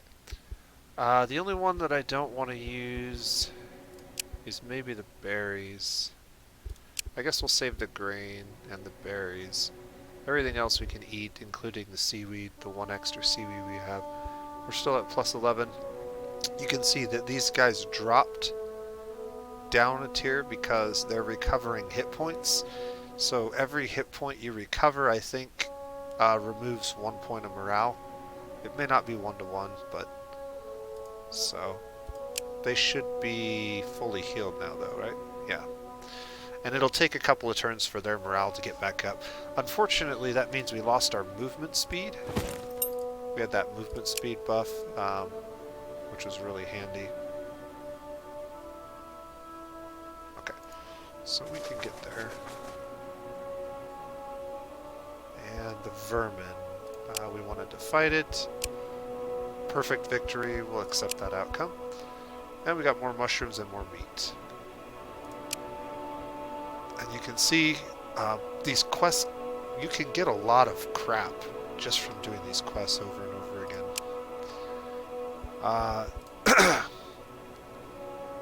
One thing that we are lacking is firewood, though. We have one more point of movement. So we'll go ahead and head this way.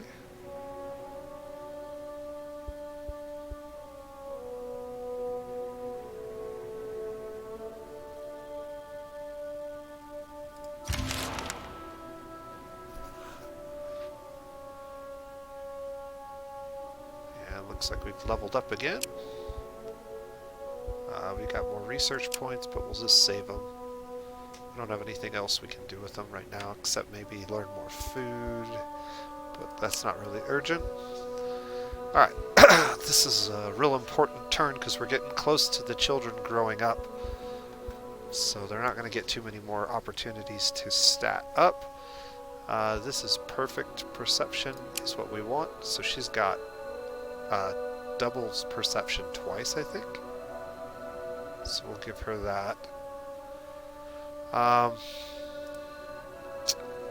So he is going to be a warrior, hopefully.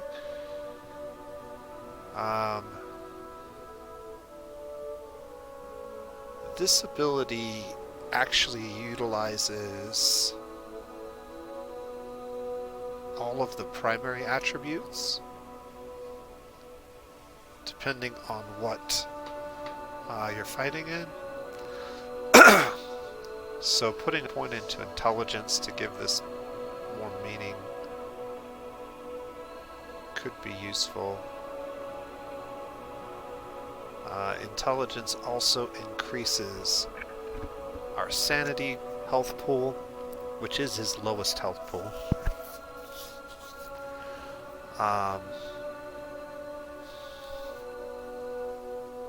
Research, crafting. We also have Wisdom and Destiny. I think we're just going to take the 2 points. Bogdala. She is a gatherer. She does not benefit as much from intelligence, but she does benefit from wisdom.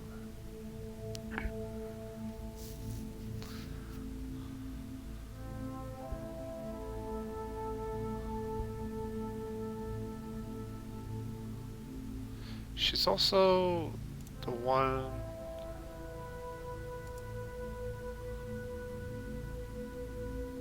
No, she's not the one using the hammer. She's got a wand. I was gonna say, if she's the one using the hammer, then wit might be worth taking, just to speed her up a little bit. But... yeah, she just needs to gather. So we'll take the wisdom for the gatherings. Merkslav could get really quick. He's already pretty fast with his bow attacks. But I also have a point of perception, which is also what he currently uses for his weapon. The rest of his stats are pretty average, but 2 points of wit. What's his wit currently at? 6? Everybody else's is pretty low. Wow. Yeah. That'd put him at 8. That makes him really fast. I think I'm gonna take that. Normally I go for this, but let's see if we get a character that's just super quick, if that has any advantage. And then Big Bertha here with her 6 strength. I'm considering throwing another point into strength, but what else could she do? Does she have any abilities outside of... yeah, she has like nothing really exciting. She's mainly just a tank, and so the 1 point in strength gives her more damage and more health. So she's better at doing the 2 things she does in combat for us right now. That's fine. Alright, we got 6 movement points.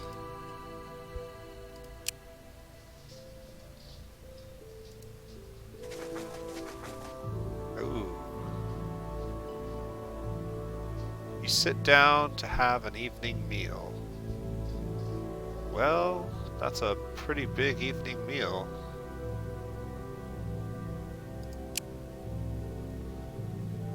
You realize too late that your food was laced with, well, the droppings of a small creature.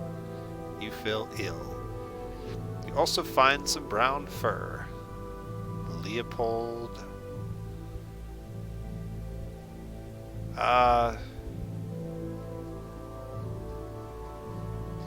Shake your fist in the air and swear at the demons, or remain calm and leave. Perhaps you should track down the demon Leopold told you about, so he stops these tricks. We're gonna be sick for 2 turns. Fortunately, this character doesn't actually fight much in combat.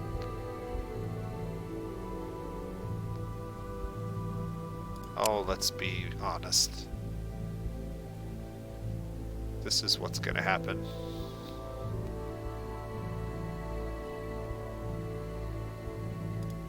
Alright. We calm ourselves down. And we walk away. I've still got 5 points of movement. There's a boar's lair.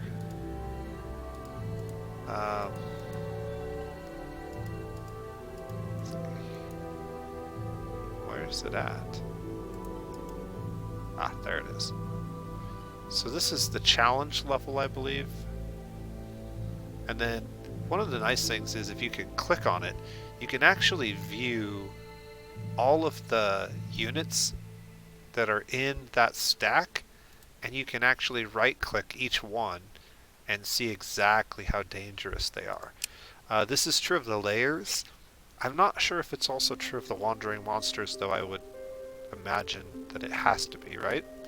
So it does give you a lot of information if you are trying to plan whether or not you will actually want to engage them. One of the things you're going to notice about this boar camp is with 4 cards and every card having almost 20 or more hit points, that's going to be a long drawn out fight, and that's very dangerous. Also, 12 strength, yeah, that's a big amount of strength. The one boar, the wild boar,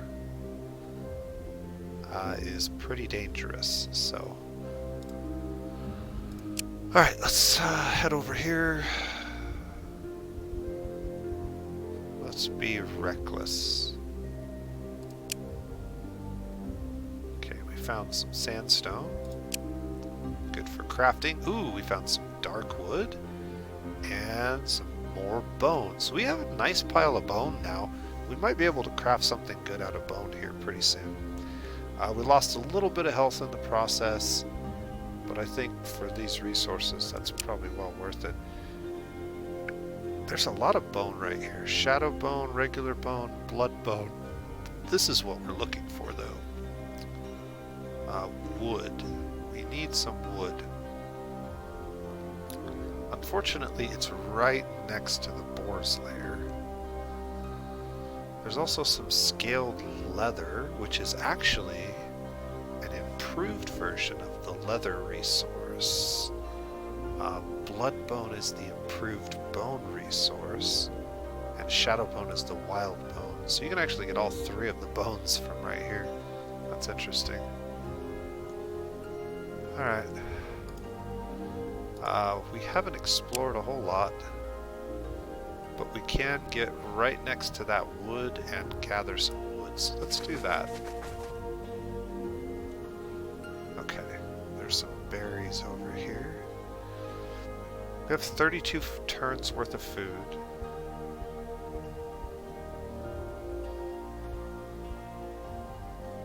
We are out of movement, so it's time to camp. We should recover our health, but again, we'll lose some morale when we do that. And let's get our 2 best gatherers on wood. With 300, that should give us 3 stacks of wood. So we should actually get, instead of 16, or instead of 6 per turn, we'll get like 18, I think. It says 16.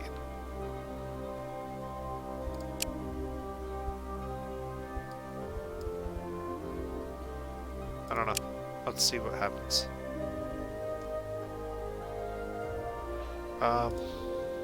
And then, since we're camped anyways, we should probably do some cooking. Because we did get some meat. We got meat and berries. We can cook that one. We got mushrooms and grain. We can cook that one.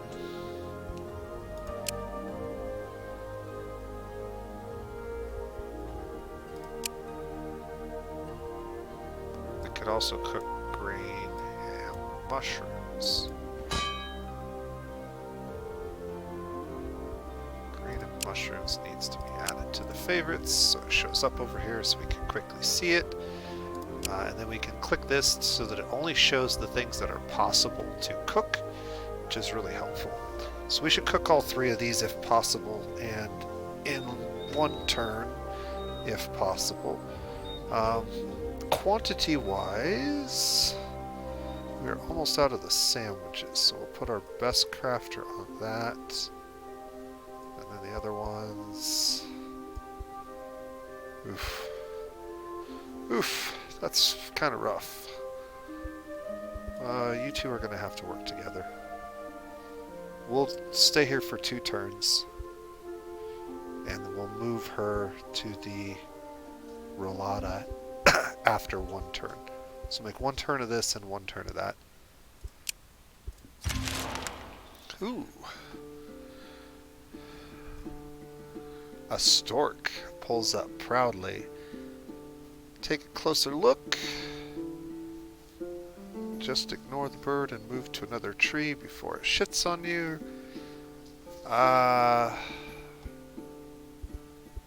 Storks are known to bring good fortune. Try and free the bird despite the fact that it is likely to panic. A level 1 physical challenge. We will take this. And we can take a perfect outcome.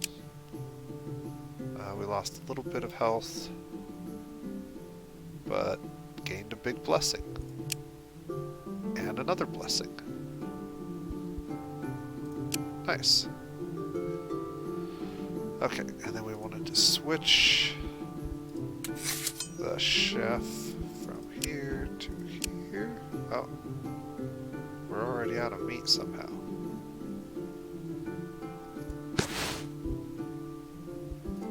That would be why.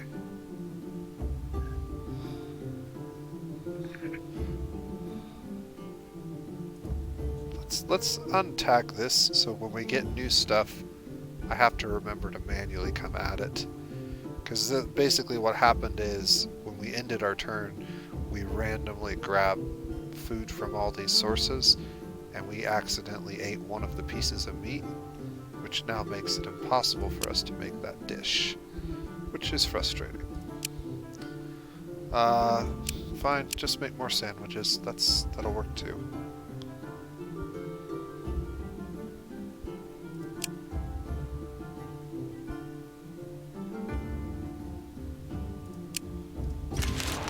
So we got 12 wood. We did not get 18 like I thought we might.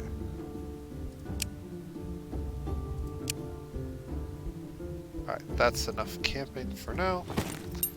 Everybody should be pretty much back to full health. There is another treasure site over here. So let's just head right over there and get that. Scout the area first.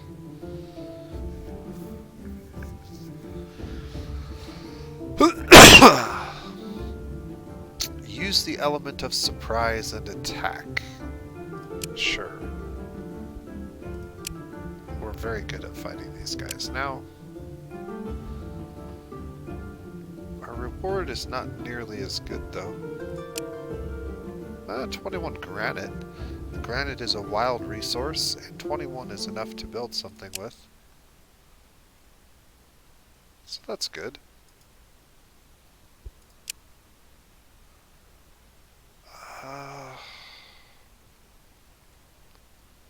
Let's just put there. We could stop and gather some berries.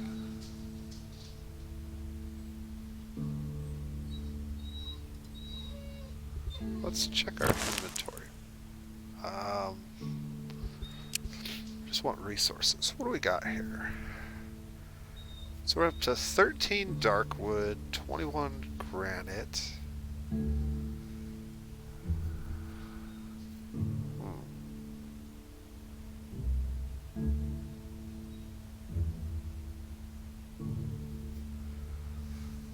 We should probably build a crafting tool.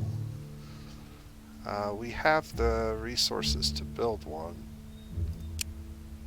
but I don't know that I want to do it right here. We only have 8 days of autumn left though,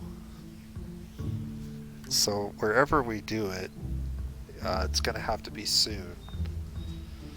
We should probably do it near the wood, so that we can gather some wood while we're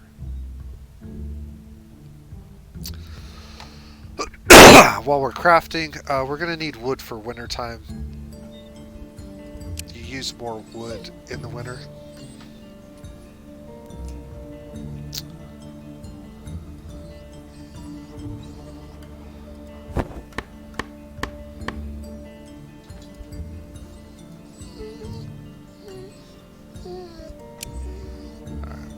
Get a lot of berries.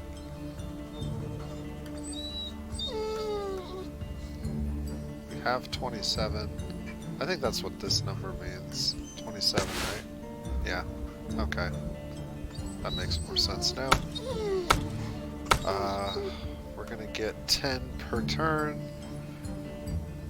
And we're going to get more than one turn's worth. So hopefully we get 20.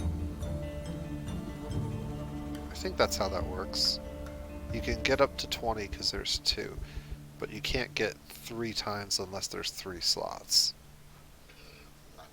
Okay.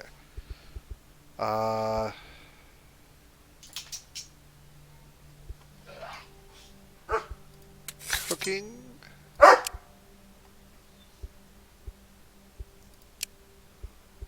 What can we cook? Nothing. Really?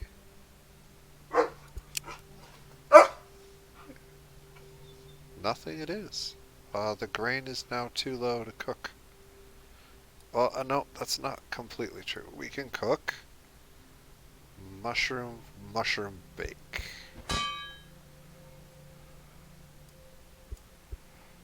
Alright.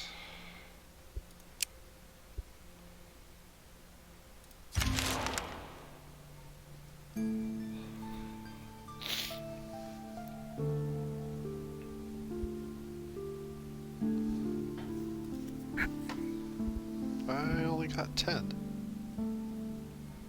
Huh. Alright, let's go check out this wood.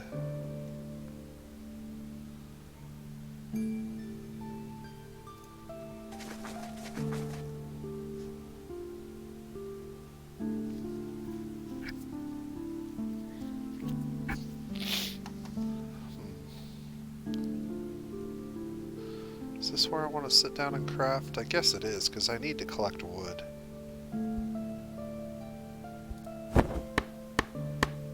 We have plenty of food.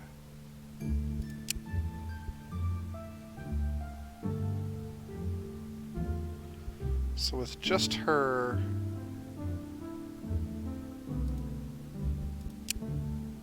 with both of these guys, I should be getting much more than 6 per turn, but we'll see. I think I'm only going to get 12.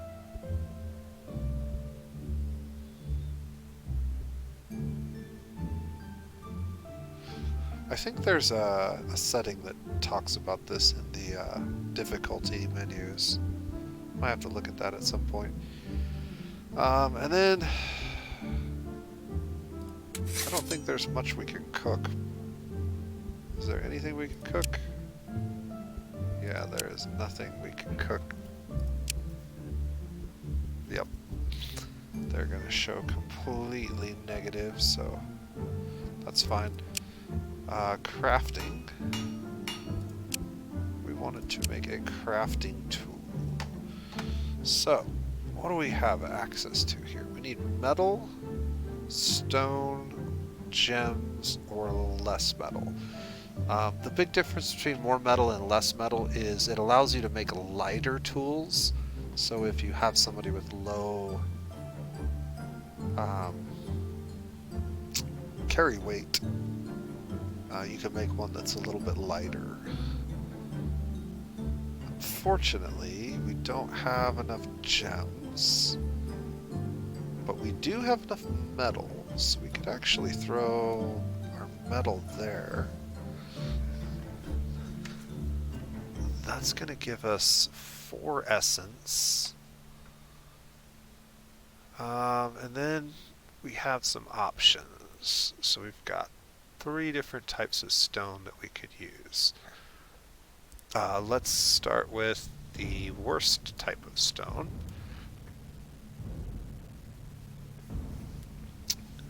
This is a sandstone crafting tool.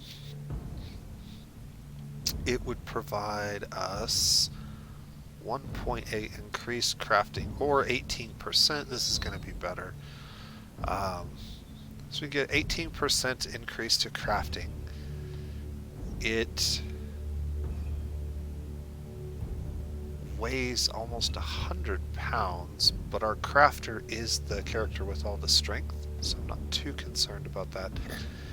The other option is we could go with clay.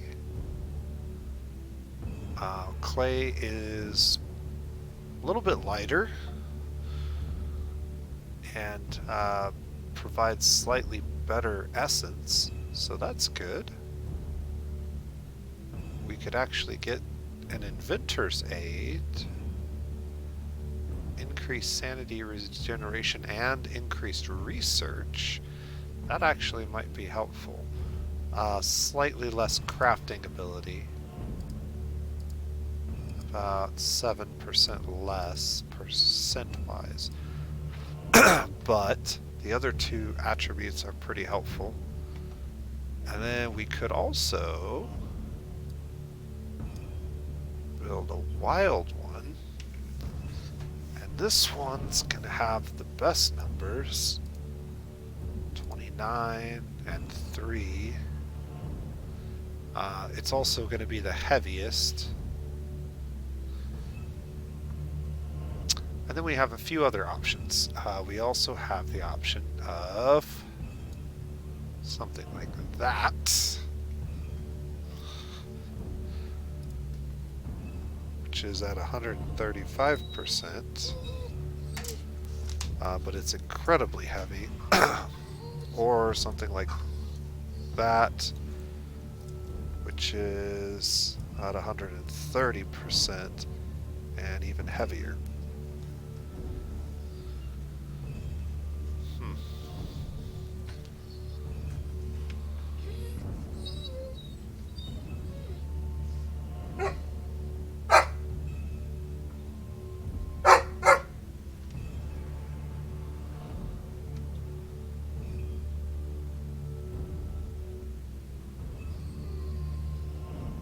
Sorry, I got something here.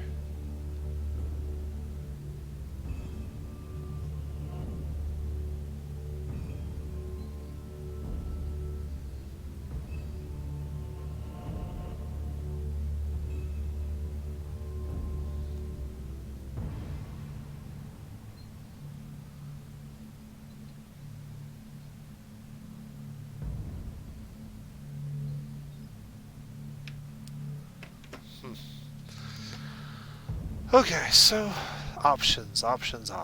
Well, let's do one little thing before we go any further with this.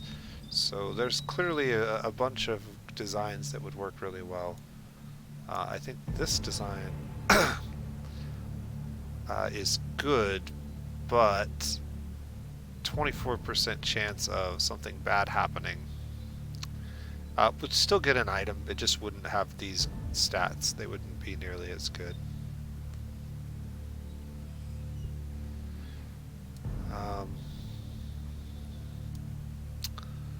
Yeah, the iron's just not quite there.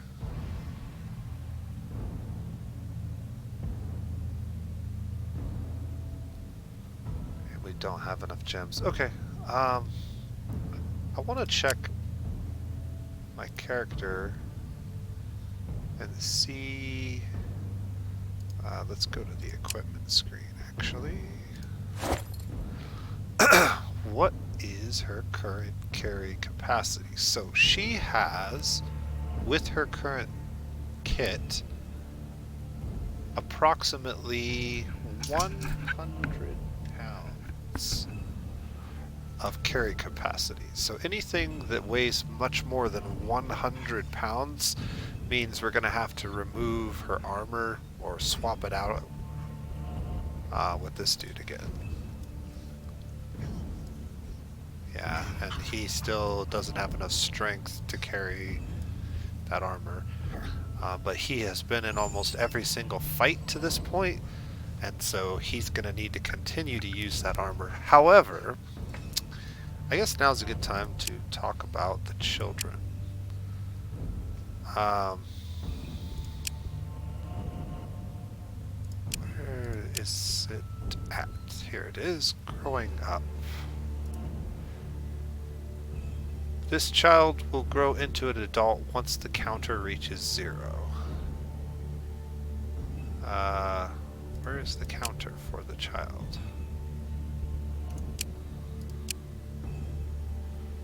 Somewhere you can measure this.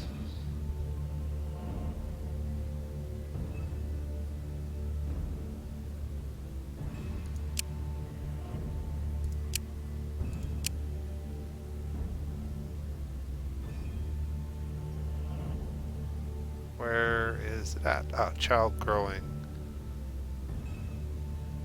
33%?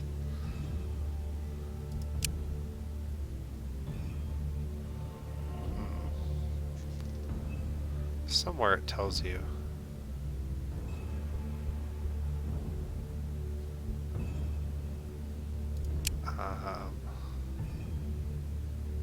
Really? It's gotta be here somewhere. +9 morale.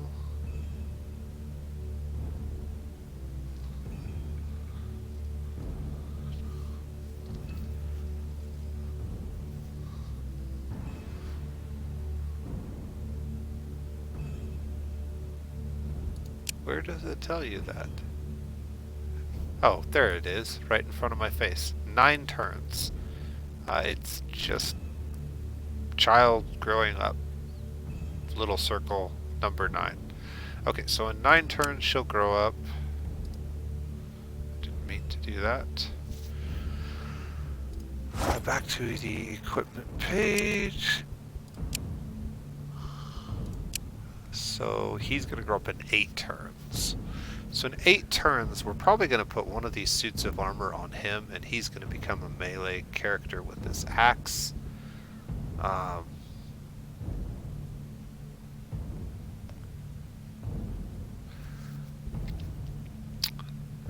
This has 5.8, and this has 4. So one of the things we could do is take this armor off of him and put the lighter armor on him. She's not really ending up in combat as it is. But if we needed her to tank, she could.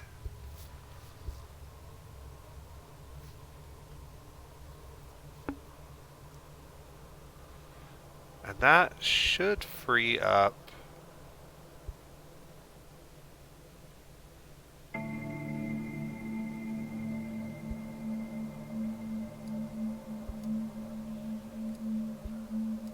there. That should free up a little bit of weight. So now we have like 110 pounds for her crafting tool.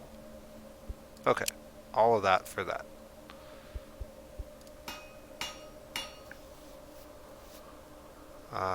Okay, now back to the crafting tools. So we have a couple of other options that I had not yet considered. We were looking at something like this, but this has a 24% chance of failure. I'm curious how much different it is if we reverse these. 16% chance of failure, so much lower chance of failure. The stats are actually pretty much the same.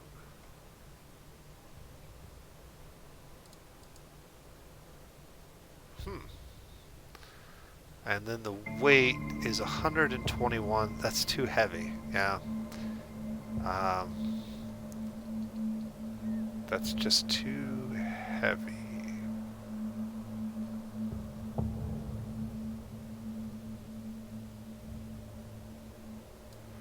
What if we use...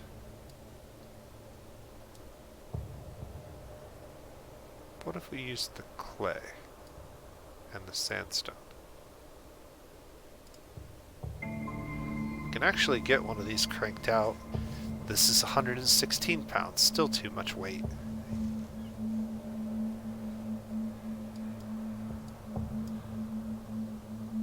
This one's only 96. this rate, I think I like this tool better than this one.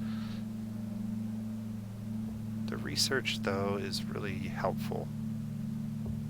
How much different is it?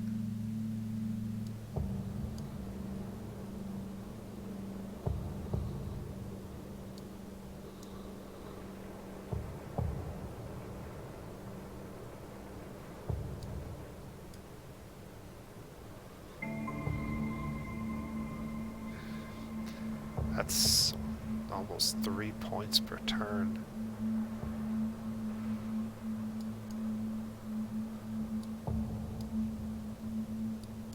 Versus the iron.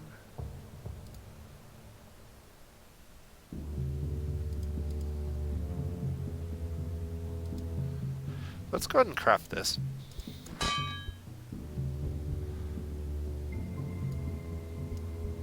She's got very low chances of those. It'll take her 2 turns. Nobody's gonna really help her get it done any faster. I've got nothing I can cook, and nothing I can gather, so the kids can just hang out for a turn.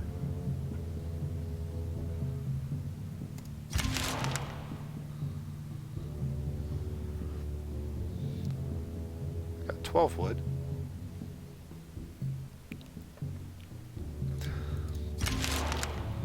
That should be 24. And we got our crafting tool. Alright, we wanted to get all of our crafting done before autumn is over, so if there's anything else that I want to craft, now is the time. I have a crafting tool. Let's go to equipment and equip it. So I can craft things much better with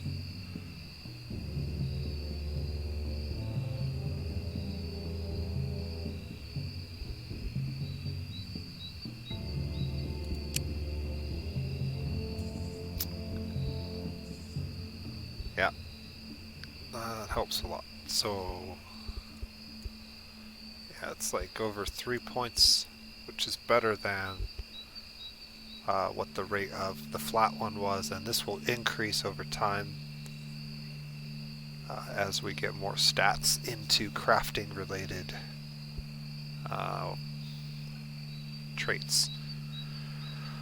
Okay, let's go to the research tab and see if there is anything that I want to learn how to make. So I have a really good shield. I don't have particularly good weapons, and ranged weapons are really important for hunters, but also for my one gatherer who has a really crappy bow, and we have a lot of wood and bone.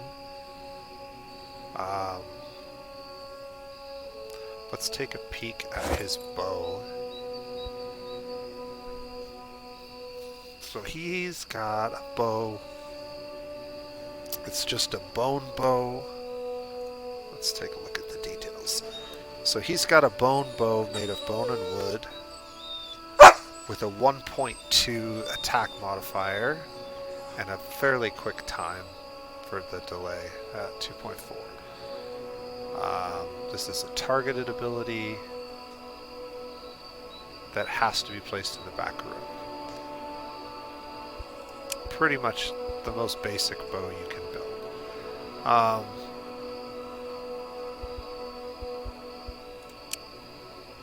Let's double check our inventory. So we have a fair amount of bone, regular bone. We used up all of our iron, but we do have quite a bit of various types of wood and a little bit of fur, leather. We could also potentially learn the leather that's right next to us here and get an improved leather.